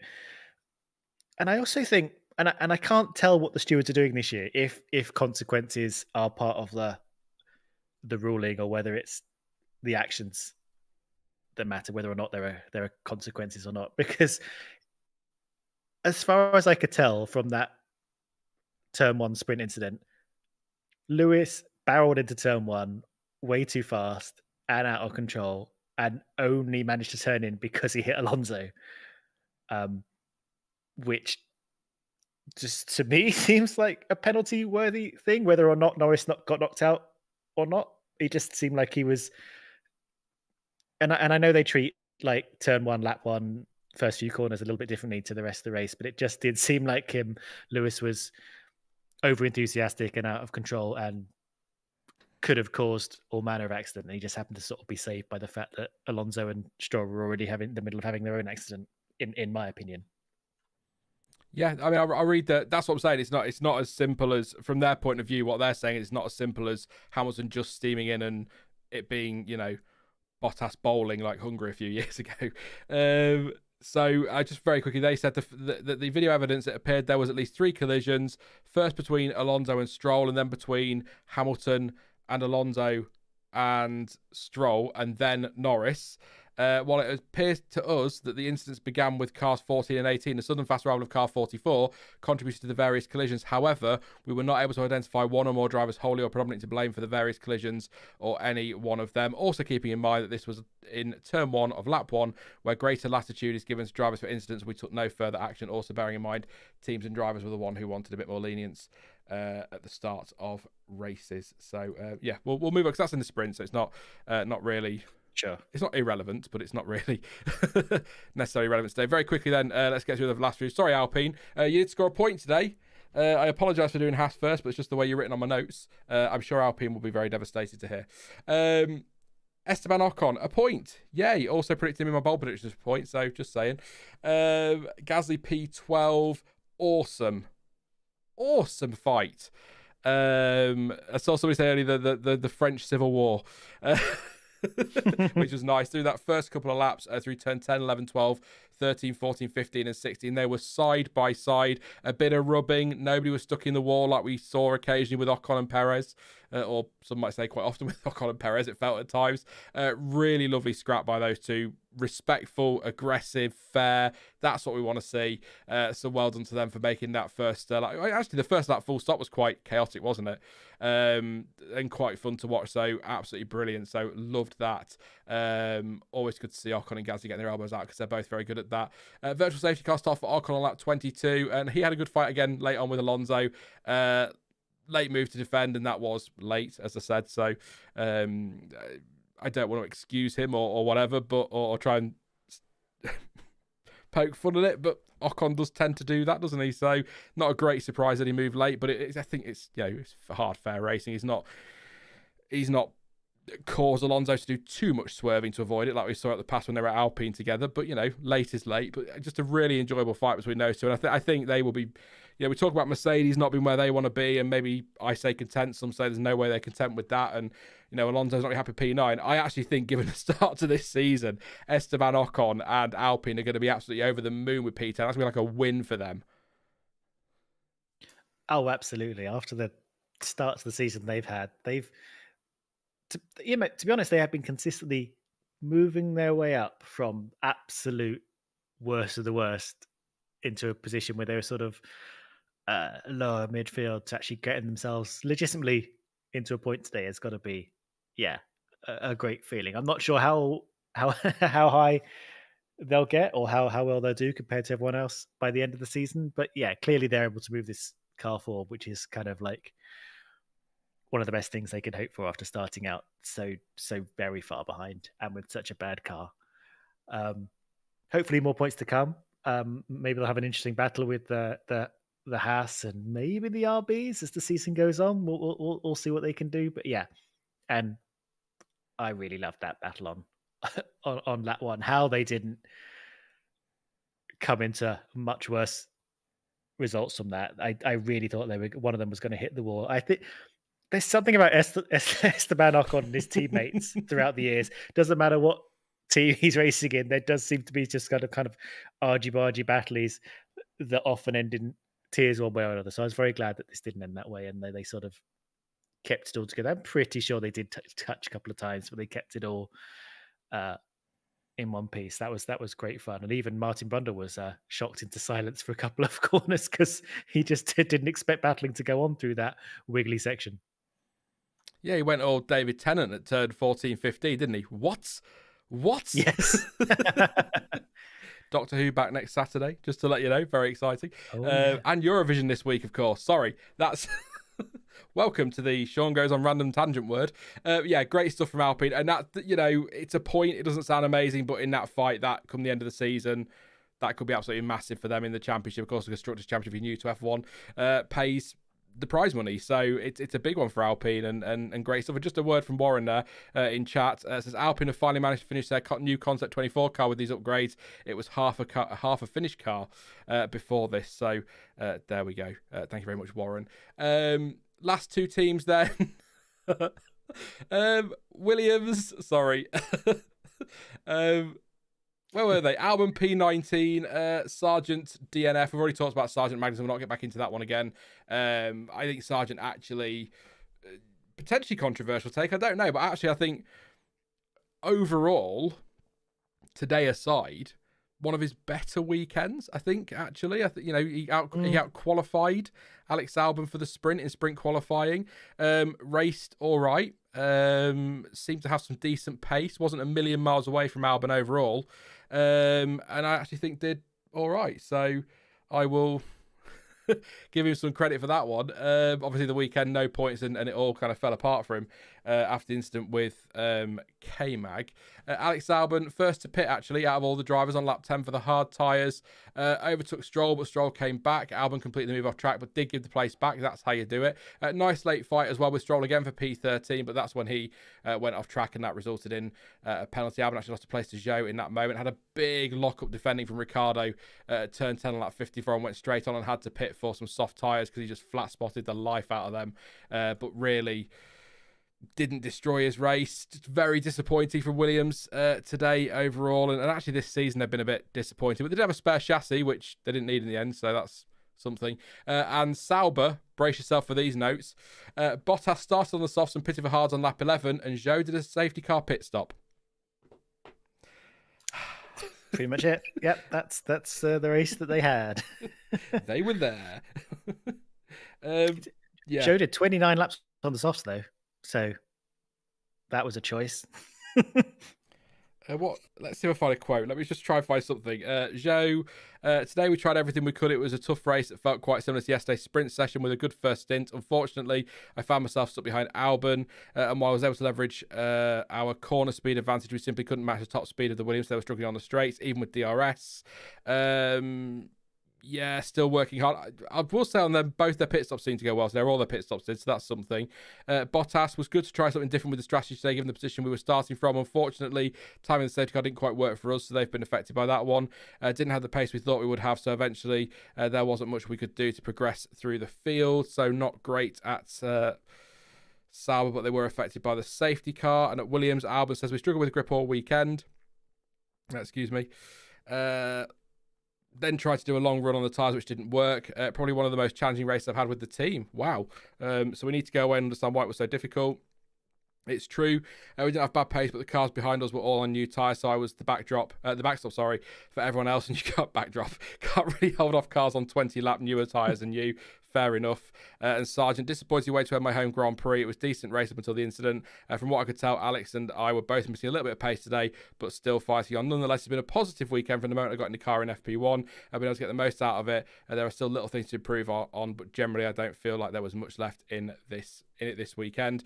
Logan Sargeant, the reports of him being dropped for Imola have been dismissed and denied, so it's probably happening, as is often the case in F1. Nothing's official till it's been formally denied. Yeah, we'll see what happens with Logan Sargeant. I'll stand by what I said on Wednesday. I'd be surprised if anything happens before Imola. I know again it's been dismissed, but I'd be surprised if he's dropped before Imola. If we have this conversation again before the summer break, I wouldn't be surprised if he's still struggling if they make a change in the summer, but I can't see it 6 races into the season before you've got Imola. And then it's Monaco, isn't it? After not Spain, Imola, then Monaco. That's a bit of a baptism of fire potentially. So I'm not convinced by that one. We'll see. You never know and all that. But it's you know what the rumour mill's like at the end of the day in F1. But yeah, anything on Williams and Sauber, Stuart, before we end the run through, I suppose. No, there's not really much else to add really, other than the bare facts that you went through. Albon and Bottas had some slightly weird strategies, I'd say. Stopped very early on their first stint, but otherwise, yeah, they just, I think, fairly disappointing, but kind of where they are right now. I think Williams and especially, both of them actually, they've got some flashes of speed from time to time, and they are probably due a point at some point, but they're just not there yet. I think they're hoping for more at some point. But yeah, not much you can really say. Fud saying in chat, we need a shout out for name reaction 0 to 200 as well. I don't know if you saw that one on the broadcast, Stuart. Oh yes, I did. Yeah, like the first name, last name moment again. the graphics there were a couple of weird things happening in the graphics. At one point, Hamilton was labelled as Piero Ferrari, which I noticed quickly disappeared and got replaced with his normal name. Yeah, they have the moments with graphics, don't they? If you've got any questions, that's it for the run through. Anything we've missed that you want us to talk about, ideally related to the race, we can't do a long Q&A because my other half has to be up for work in the morning, so I can't stick around another half an hour. But we'll do a few minutes. If you've got any questions, like I say, anything specific to the weekend, ideally, but we'll talk about anything F1 for a few minutes just to wrap up rather than ending it there. Please do drop a like as well. 500 of you still here. Thank you so much for your support today. 216 likes. Please do drop a like. And thank you as well for your super chats. Any more, always greatly appreciated, but that's what we've had already is fantastic. So thank you so much for your continued support, everybody. It's great to have you here anyway, but yeah, we'll keep coming through and read some of your comments in chat. I'm just trying to think of something we wanted to talk about, Stuart. I feel like there was, unless that was something I was talking to somebody else. Maybe I don't know, but foundering. Yeah, I can't think what the. I suppose actually, just before we get to questions, just back to Lando Norris. I guess it's it's his first win. But what's really struck me with the win is it's not a surprise, if you know what I mean. It's a surprise win because I wasn't expecting McLaren to win this weekend, but I'm not sat here like, oh my God, Lando Norris has won a race. That's incredible. This is something that's been coming for a while. But also, it's not like we've just had wet weathers, 13 safety cars, 6 red flags, and all sorts of chaos. It's just really great pace for McLaren, great pace for Lando Norris, particularly once he got rid of Sergio Perez, and then had the pace to be able to take advantage of that safety car when it did come out, took advantage of that look, and then had the pace to keep everybody else at bay. I mean, it's not a massively shocking win in that. Sometimes you get Esteban Ocon at Hungary or Daniel Ricciardo at Monza. It's not that kind of shock.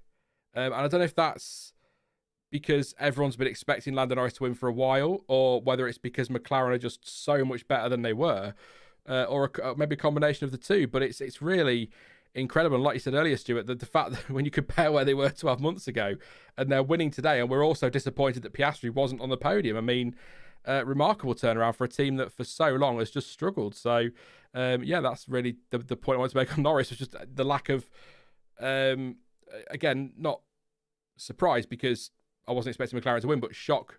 There was no shock factor to it. He just did it. And the fact they did it on pace, I think, is really important, and it was definitely coming. And I must admit, when we were going through the safety car period and lining up to the restart, I did kind of think to myself, okay, well, how many laps is it going to be before Verstappen takes the lead back again?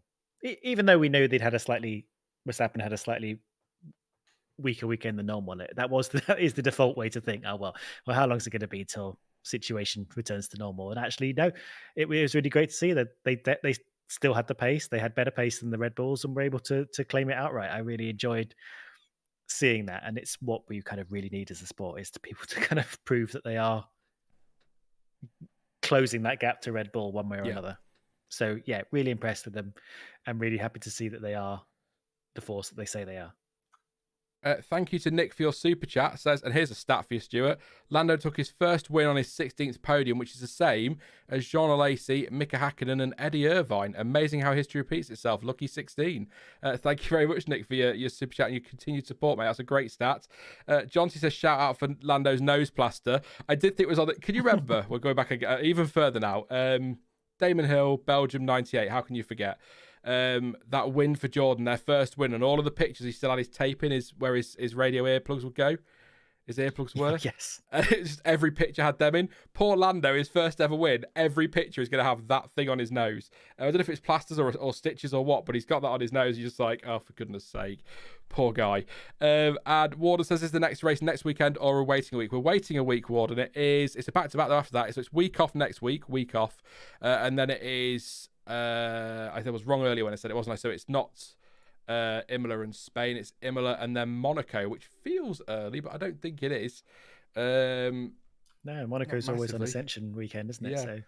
So I think it's because it's before Spain, which is throwing me a little bit. So it's Imola, Monaco, and then of course that great European round, Canada, and then it's Spain, Austria, Silverstone, which I think is a triple header, and then it's Hungary, Belgium, and summer break. I tell you what, I feel like I've had 100 races this season, but I will also say it does also seem to be flying by very quickly. Thank you to Pascal as well for your super chat. Happy for Lando and McLaren. Good to see a new race winner. Joe drove a solid sprint and GP and beat Bottas in both. Thank you very much for your support, Pascal, and hopefully better days ahead for your team. Pascal Stuart, I don't know if you remember, is a Sauber fan, so hopefully when Audi come in, you're going to have lots to celebrate in the future. But yeah, thank you for your continued support, Pascal and Nick. John T. says both those drivers are well, there's only one seat left of that team, so they can't both have it. So they're both sort of racing for a seat somewhere at least. So yeah, there was a rumor that Bottas might be chasing a Williams seat. Yeah, I heard that. Which Back would be to interesting. Full circle. Which would also put pace to the Antonelli stuff because they're not letting Albon go anytime soon, are they? So, but I think it. See, I think. Again, I think I heard this in either on either radio commentary I was listening to or the broadcast. Somebody said Hülkenberg's given Magnussen a seat for next year because, of course, it's unlikely Haas are going to go with two rookies next year because of what happened last time. They went with two rookies, I guess. Yeah. But if Magnussen has weekends like this more often or doesn't really perform, and they do decide to give Behrman the step up, which I still think they're going to, 6 practice sessions, you don't do that unless you're really interested and all that. Maybe Bottas would be a good option with his experience to slot in there alongside Behrman if they're not happy with Magnussen. I don't think that's a terrible idea for Haas. It would mean 2 new drivers, but I mean, Bottas has been around a little while now, so it's a bit different to putting in 2 rookies. So I'd be interested to know if maybe they might go down that road.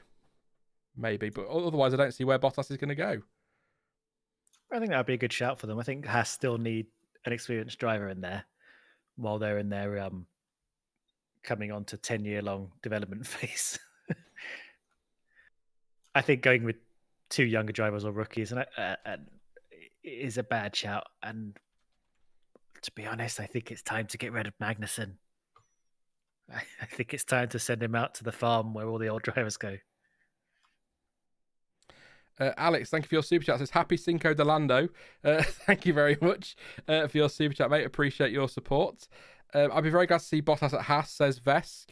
Jonty was just saying, by the way, that Monaco is the Indy 500 warm-up. I don't think, Jonty, just do this on stream. Why not? That I'll be able to make it to yours for Monaco weekend, which was what I was going to try and target because you did that for us the other year when you came here. So apologies, mate, but I don't think the money's going to let me do that unless somebody comes in with a lot of money, which I'm not asking you to do, by the way. Get me to John T. No, but I don't think that's going to happen until probably later in the year, mate. I thought that would be cool. That would be cool to do Monaco and Indy again because that was a lot of beer, a lot of fun. It was a lot of beer. Oh, that's what I was going to say, Stuart. It's come to me now. Shout out to whatever her name was, I can't remember, in the coffee stall in Ted's notebook, who called Simon Lazenby Simon Laserbeer. Thinking that was his name. That's brilliant. I missed that one. Amazing. Simon Laserbeer certainly makes him more interesting. No news re Carlos / Piastri. Great shout. Let's have a look at some of these decisions. Nothing yet because have you noticed, Stuart, that the stewards seem to take a lot more time over things at the moment? We used to get decisions in much more, or not swiftly, but in a more reasonable time. Getting lazy, aren't they? They're too busy partying in the Miami discotheque or whatever's happening post-race. I feel like with the Magnussen unsportsmanlike thing, and that's a little bit more complicated than who crashed into whom, but it felt a little bit like it took forever. The race scrutineering's in, everyone's fine. So no changes to the order there, but we're just waiting for Piastri and Sainz, and I think we're waiting for Magnussen. But I'll be frank, I don't think a penalty is going to destroy Magnussen's race all weekend. The penalty points could be interesting though, couldn't they? If he does end up with a ban. Yeah, I mean, he's getting very close. Wasn't he up to 9? It was before the race. It was 8 last night, but I don't know if he's had any more in the meantime. Oh, interesting. Well, he's skirting right up against it, like one big incident that gives him 3 points, and that's it. Let's see if they got the guts. Because they haven't yet had the guts to actually push someone over that 12 limit. That's I think that nicely there sums up Kevin Magnussen's weekend when I just said there. I don't know if he's had any more since.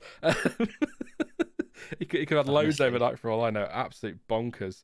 But I guess in his defense, and sort of to defend him a little bit and to give him credit, at least he owned it. At least he said, yeah, that's what I was doing, and didn't sort of try and put it on Hamilton or put it on whoever else. He did say, yeah, I was doing that because I needed to for the team, which we sort of saw in Saudi Arabia, didn't we? Not quite as bad as that, but yeah, I'll give him the credit there. But he just can't do it anymore, can he? He just doesn't have the penalty points to spare to do it at any other races this year. No, that's true. That is true. Got to be careful. Like you say, it will be interesting if they do that, because I think Gasly was close, wasn't he, recently? And there were a couple where you thought we were expecting points from him, they didn't give him any, and you sort of thought, oh, I don't know. But yes, some of Gasly's were, by the letter of the law, he was right to get penalty points, but some of them were like, why are you giving penalty points for running wide 3 times in a race? It just all seemed a bit much there, but let's have a look, see if any got any questions in chat. Clansom, Magnussen again for the pit lane. I think that's all one thing, the Magnussen thing. I don't know for sure, but I think it is. I don't see K-Mag changing the way he drives, says Mickey. His oldest points expire in March 2025, apparently. So he's got to be very careful as K-Mag. It's been a hell of a year. Yeah. Goodness me. Good luck to him. Good luck. Yeah, that's going to get sticky, isn't it? Because bearing in mind where that Haas is, it's unlikely, even if it's just a racing incident style moment, it's unlikely he's not going to pick up some sort of penalty point at some point this season. Yeah, we'll see. He'll get a race ban, says Clansom. Might as well knock out the penalty points and give Behrman a race, says Not Aid. That's a good point. Maybe they put 6 FP1 sessions and Magnussen stand-in for Behrman this year. Any more questions? Leanook says Simon Laser Beam, ? I heard Laser Beer.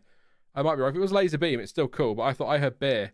But then I'm, as Stuart put in chat, because he's lovely, I am an old man now, so I saw it. So I may well have misheard that one, definitely. If it's to get the team points, K-Mag will do it. Behrman can still beat Stroll, says Wingcap. We shall see what happens. I mean, I'd say I'll throw a question at Stuart, just driver transfer wise. Are you as sure as I am that Behrman's, unless he is absolutely horrific in FP1 this season, he's pretty much nailed on for that Haas seat now that Hülkenberg's gone or is going?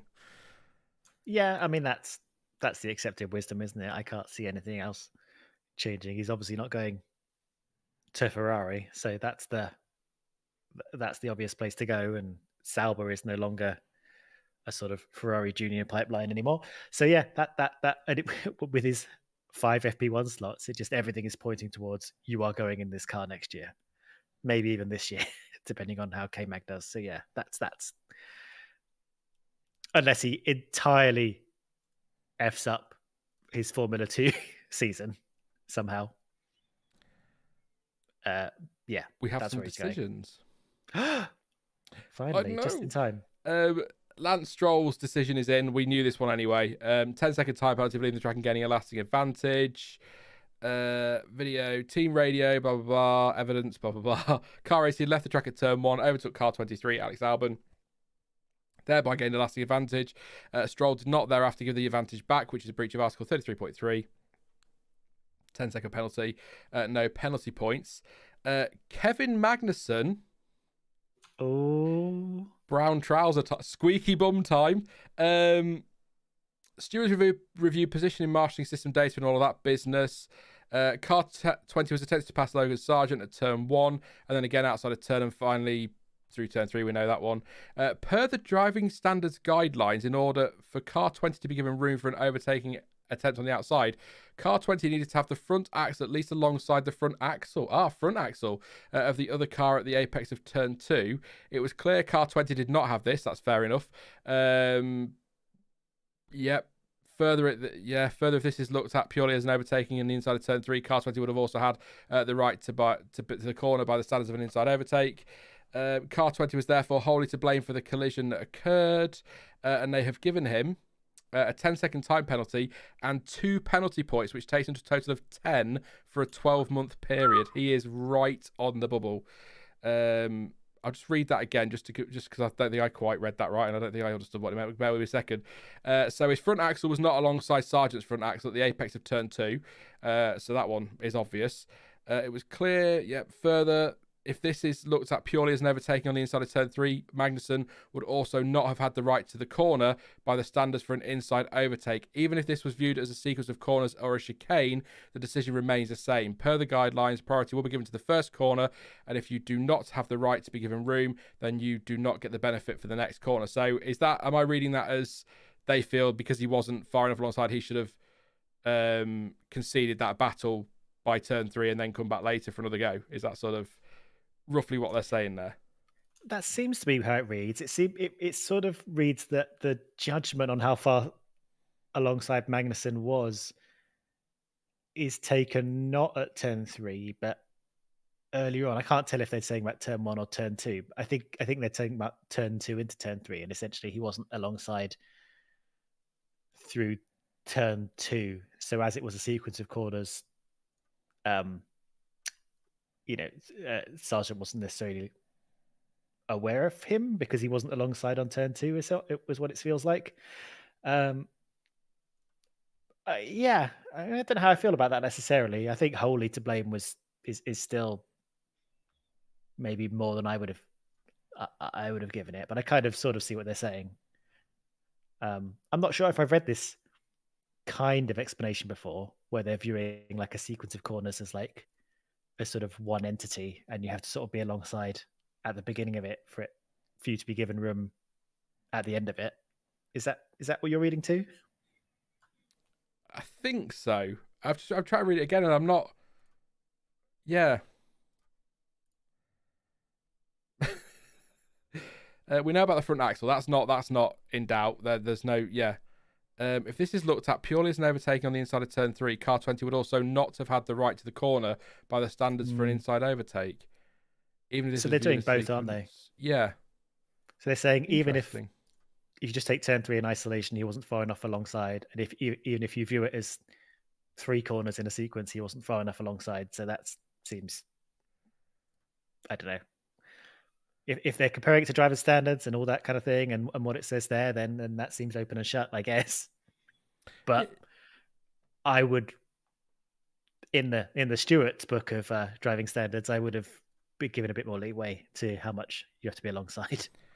I would probably have also, at the very least, changed the word wholly to predominantly.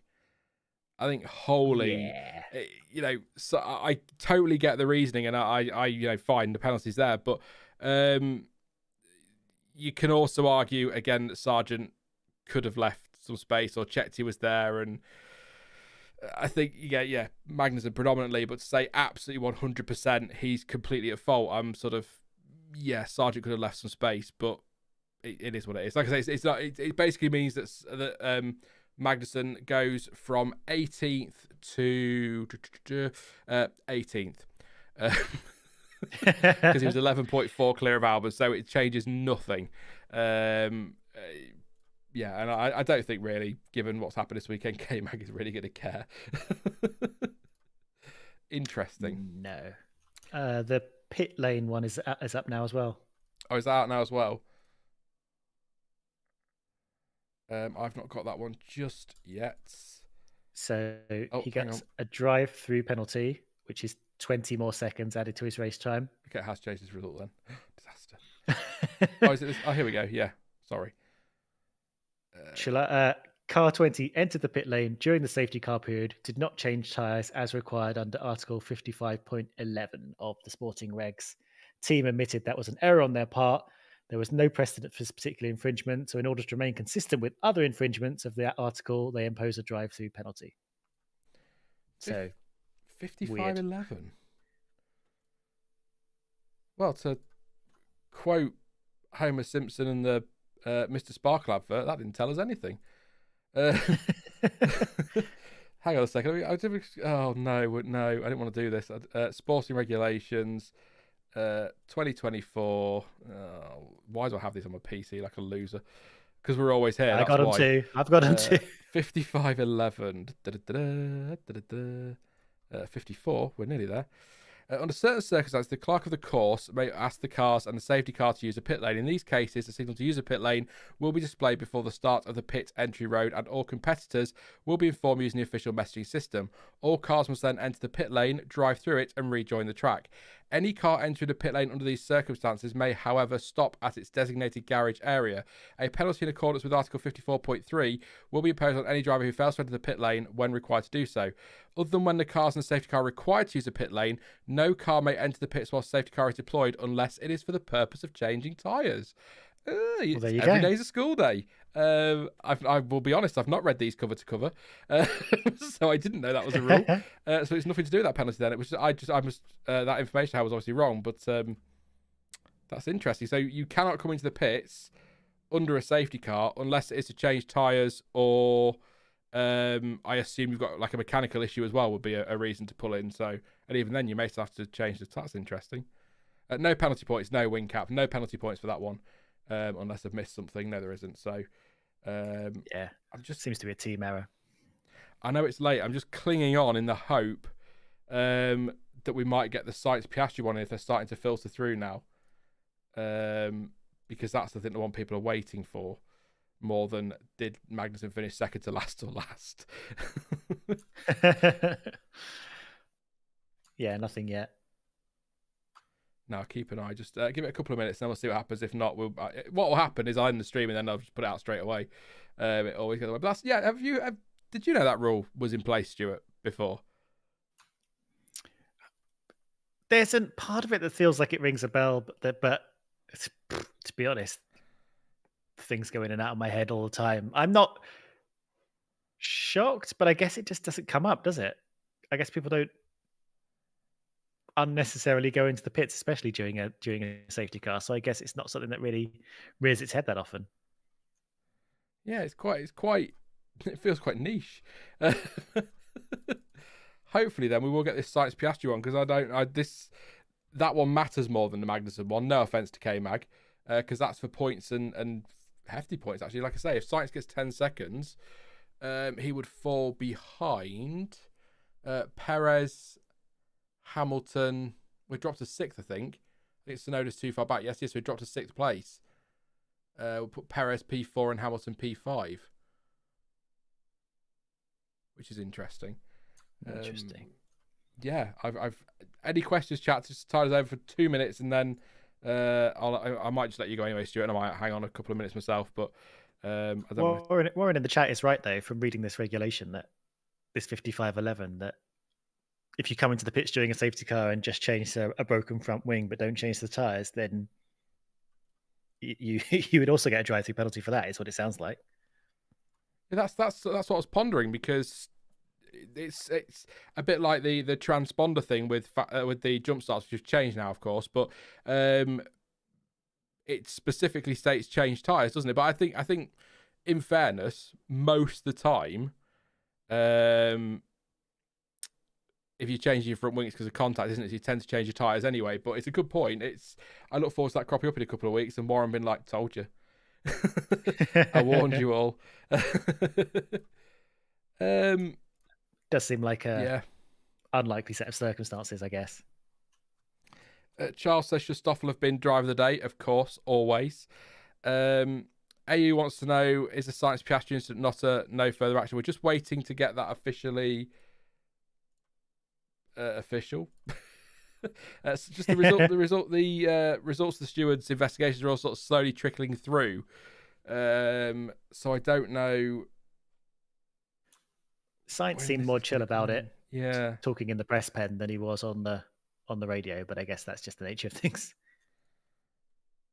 We had a couple of, that's a side point actually quickly. We had a couple of tetchy drivers, haven't we, this weekend in interviews? I think, was it Sergio Perez got a bit funny with Natalie Pinkham? A bit grumpy. Oh, I missed that one. I can't remember what it was now. Let's see if I can find it. But yeah, it was Perez. Perez Pinkham. I might make it up. Sure. No, chat will back you up. I can't find it now. If anyone knows in chat what was said, but it was something about, I think it was about focusing on the race rather than the sprint and wanting to get on with that. I can't, but yeah, just everyone's seen a bit. I think you sent me a message on Saturday that Ricciardo looked like the only driver who was happy. Yeah, it's just a bit weird this weekend. Yeah, the whole Saturday was, well, the sprint park Saturday was just very weird. The drivers still don't seem to care about it particularly. I mean, Ricciardo was glad to sort of finally be able to show that he's still got it, but otherwise everyone was a bit, especially I think because they struggled so much with the tires and they weren't able to get the pace out of the car they wanted to, and they hadn't really had that much driving around here yet, so everything felt a bit off. And even Max Verstappen was like, I don't understand how I won because I was having a terrible time out there. What was everyone else doing that I managed to win still? Vesk says if K-Mag is banned for a race, can Behrman replace him? I think so. He obviously has a super license because he raced in Saudi Arabia, so I think there's no issue there. I can't think who their reserve is. Is it Fittipaldi? Still? Yeah, it is. Yeah, because I saw him in press photos this week. It could be him then. I think I did. John says, yeah, he said that he should be focusing on quality and not answering questions. That was it. Thank you, John. Yeah, he was just a bit grumpy, which I think given the weekend he's had overall is fair enough. Yeah. Do you want to shoot off, Stuart, because it's getting late, and I'll give it another 5 minutes, or are you okay for 5 mins?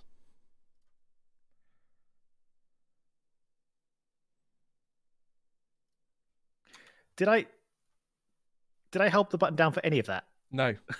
Okay. Clear.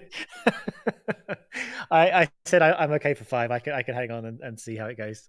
Okay. And then I started reading something from chat, and I realised I wasn't. It is late. I will set a stopwatch for 5 minutes, and then after that we will end the stream, whatever happens. So there you go, 5 minutes. I'm going to stick to a deadline. I look at that and say 25 minutes in a minute. I'm like, what? Yeah, the sliver of brain I've got left will be here. Just to confirm to everybody as well, if this was a decision between Bottas and Stroll for P16 and 17, we would have left 20 minutes ago. I wouldn't give a damn. It's the fact that it's for a big points paying position. So since we're waiting around, you should go look at Fred Vasseur in the McLaren cap and spraying champagne at McLaren. So funny and wholesome at the same time, says Not Aid. Fred Vasseur, he's a character, and he is Fred Vasseur. I've got Vasseur has reportedly. Searching now. Oh, yeah, no. That is cute. That is cool. I like it. Goes quite well with the blue shirt. It does. Unlike the livery. Yeah. Not happy with that. Yeah. I feel like everyone was expecting so much more. Well, there's a question for you then, Stuart, while I'm waiting, super quickly, or as quickly as you can. What were your thoughts on the Adrian Newey news? Earlier this week, the official news. Were you shocked that it was leaving, or like everything in F1, once it was leaked about a week and a half ago, it kind of takes the excitement off it, doesn't it, a little bit? Or takes the edge off? Yeah, I think the rumor had been trailed for so long that by the time it came, I wasn't surprised. I was quite excited when it first came through. It was a bit like the day that Hamilton was announced, and we had that kind of like 2 or 3 hour period where everyone was buzzing with the very strong rumor about it, but the Adrian one lasted for about a week before it was actually confirmed. So I wasn't surprised by the time it came out. Interested to see what he does next. He doesn't seem, at least in what he said, that bothered about moving straight onto to another team straight away. So who knows what he'll do next, or if he's got anything secretly lined up or whatever. But it felt like it was coming one way or another, and I'm interested if the reason for him leaving officially ever comes out. Because we all have our theories, but they don't line up with what has actually been said. I said this on Wednesday, and Ted Kravitz said it in his notebook yesterday. Adrian Newey, people talk about retirement, but if it was retirement, why did he need to negotiate his way out of gardening leave? I think he'll end up at Ferrari, but I don't think it'll be in a role like he would have done 20 years ago, for example. I think it will be probably something similar to Red Bull consultancy, maybe, or I don't think he's going to be quite as hands-on. But I'd like to see him at Ferrari. Yeah, and I don't think he's going to move to Italy or anything. I don't think he wants to do that. I think people need to remember that his role at Red Bull is sort of quite light touch, and he's a bit of an ideas man. And he's not in there designing cars and like doing tests and running analysis and things like that. He's sort of seeding ideas to teams, and I think there will probably be quite a few people in the Red Bull kind of design and engineering team that might be quite happy that he's not taking all the limelight once he's gone, and they'll actually be recognized for how much work and ingenuity they do put into the design of that car. I don't think, I mean, I've said this before, I think there are many people that go into designing that car, and I think the narrative that it's all the brainchild of Adrian Newey, it comes fully formed out of his head and he's a genius and every part of that car is his work, is very misleading. So be very interested in what Red Bull produce once he's gone. But I feel like they have a very strong team there still. And I think, as much as it pains me to say it, I think Christian Horner is right in that they will be fine once Newey's gone,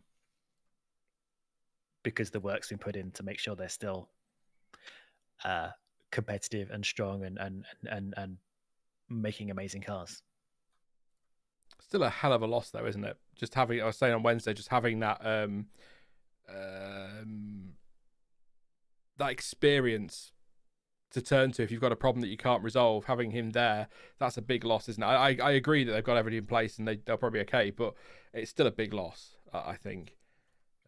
Yeah, I think so. But I think that the transformation in his role and what he's done, he put a lot of work into that team in kind of growing what it has become now, to the point where, you know, because he's quite an old man now, and he was going to leave or retire or whatever at some point eventually. And I think the point was that he has filled it with what he was able to do and brought people in and created a discipline and a thinking that will remain with it once he's gone. We have a decision. Oh, good. Official. Carlos Sainz has been given a 5-second time penalty. Gestures randomly, trying to work out why it's 5 for some things and 10 for others, but there you go. I'm sure there's a very good reason, and I'm sure I've been through it before. I just can't be asked to go and find out what that is, but there you go. The stewards heard from Piastri and Sainz and representatives and all of that for the turn 17 incident. It was clear to us, the stewards, that Sainz was to blame for the collision. In the overtake attempt, Sainz braked late, missed the apex, and in the process lost the rear with the resulting collision. Although car 81, that's Piastri, was trying to turn into the corner, to counter the overtaking attempt. Piastri did give sufficient room to Sainz. In these circumstances, we find Sainz to be predominantly to blame for the collision. In this case, we took into account mitigating factors, the fact that both slightly lost control of the rear So I read that again. The fact that, but for the slight loss of control of the rear for Sainz, the collision would likely not have happened, and it would have been hard but good fair racing. The standard penalty for a collision is 10 seconds with 2 penalty points. In light of the mitigating circumstances, we therefore impose a 5-second time penalty with 1 penalty point. So that takes, I said Leclerc then, that takes Sainz, puts him behind Perez and... Oh, I think about just ahead of Hamilton. Ahead of Hamilton, yeah. Hamilton a 10th off P5, so Sainz drops 1 place. Just to confirm that again, so they're saying that the mitigating circumstances were that he had lost control of the rear rather than anything else. So it's a 5-second time penalty for Carlos Sainz. Super quickly, Stuart.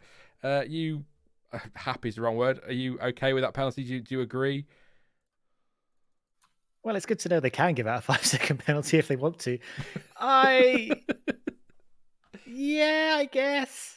I mean, as they've written, it was very slightly lost control of the rear, but I guess it was him. If anyone was to blame, it was him.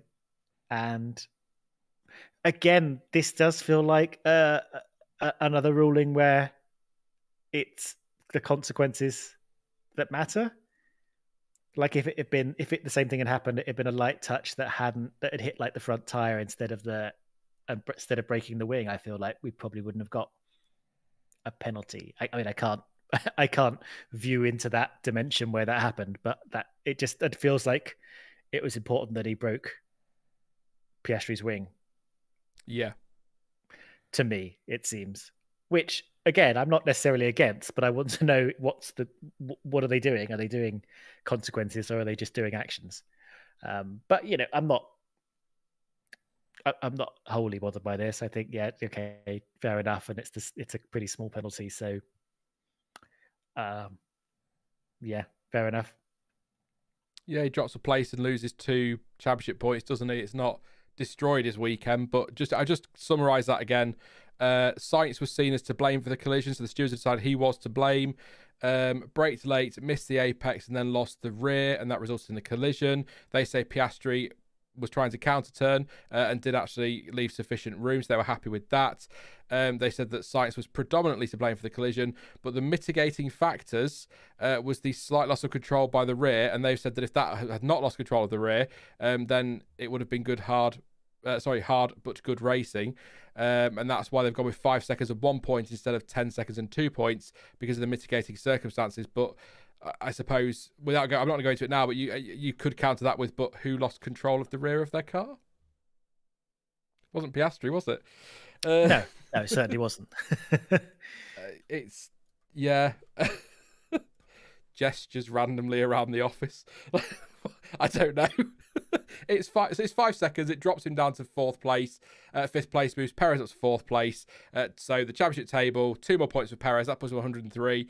And 2, so 83 points for Carlos Sainz. So he's level on points with Lando Norris now, both with a win and 3 podiums as well. Ooh. Well. Unless my late night maths is wrong, but that's don't laugh at me. Championship battle we're looking at. Yes, the battle for 4th. That's it then, Stuart. I think that's all the decisions in. Thank you so much for the extended live stream this evening and for this morning. Thank you for powering through it with me. I know that it's late, but we got there, and it was a good race. Full stop. Forgetting the result, it was a good race, and hopefully we can have an absolute corker at Imola. That's what we're after. More, please. Fingers crossed. Hopefully it won't be underwater. Oh God, yeah. Oh yeah. Quick, make a note of that for the preview, Sean. We weren't there last year, were we? Thank you, Stuart. Okay. And I'll talk to you again soon, I'm sure. Thank you so much, and I appreciate your company. Pleasure as always. Good night and good morning and goodbye. Farewell. Thank you very much to Stuart, and of course for you guys as well. For joining us this evening. Thank you. If you're in the UK and Europe, by the way, thank you for staying up. It's nearly 20 to 2 in the morning here in the UK, so 20 to 3 in Europe. I don't know why to explain that. There you go. Yes, that is it for this one. Lando Norris, congratulations again to him for his first Formula One win. What a what a weekend of action. Hopefully, one of my favourite races of the year next, Imola. I love that track, so that's going to be an emotional weekend as well, but looking forward to it anyway. It should be a good one. Monaco after that as well. It'll be Monaco, but there you go. I think the races will start to come thick and fast now. It might feel like a bit of a normal season now that things are going to sort of flow a bit better. I don't know. We'll see. I need to talk to John T to check if we're live on Wednesday. It depends if we've got a topic. It depends if he's free or not. But I'll let you know on social media and whatnot later this week. And of course, I'm back with the preview for the Imola Grand Prix, the Emilia Romagna Grand Prix, the reaction and everything else around that. And I might bring back the post-quali streams as well that weekend and for the European races, because that's always good fun to chat to you after that one. Enjoy your bank holiday in the UK. Yes, it is a bank holiday. Enjoy that one if you're in the UK, or if you've got a bank holiday or the equivalent wherever you are. You can follow me on social media as well, and give XPB, you provide all the images for the stream, a follow as well on your socials at XPB Images F1. Always appreciated. But as ever, thank you for watching. I've been Sean. This has been the F1 Word. I'm off to bed, and goodbye.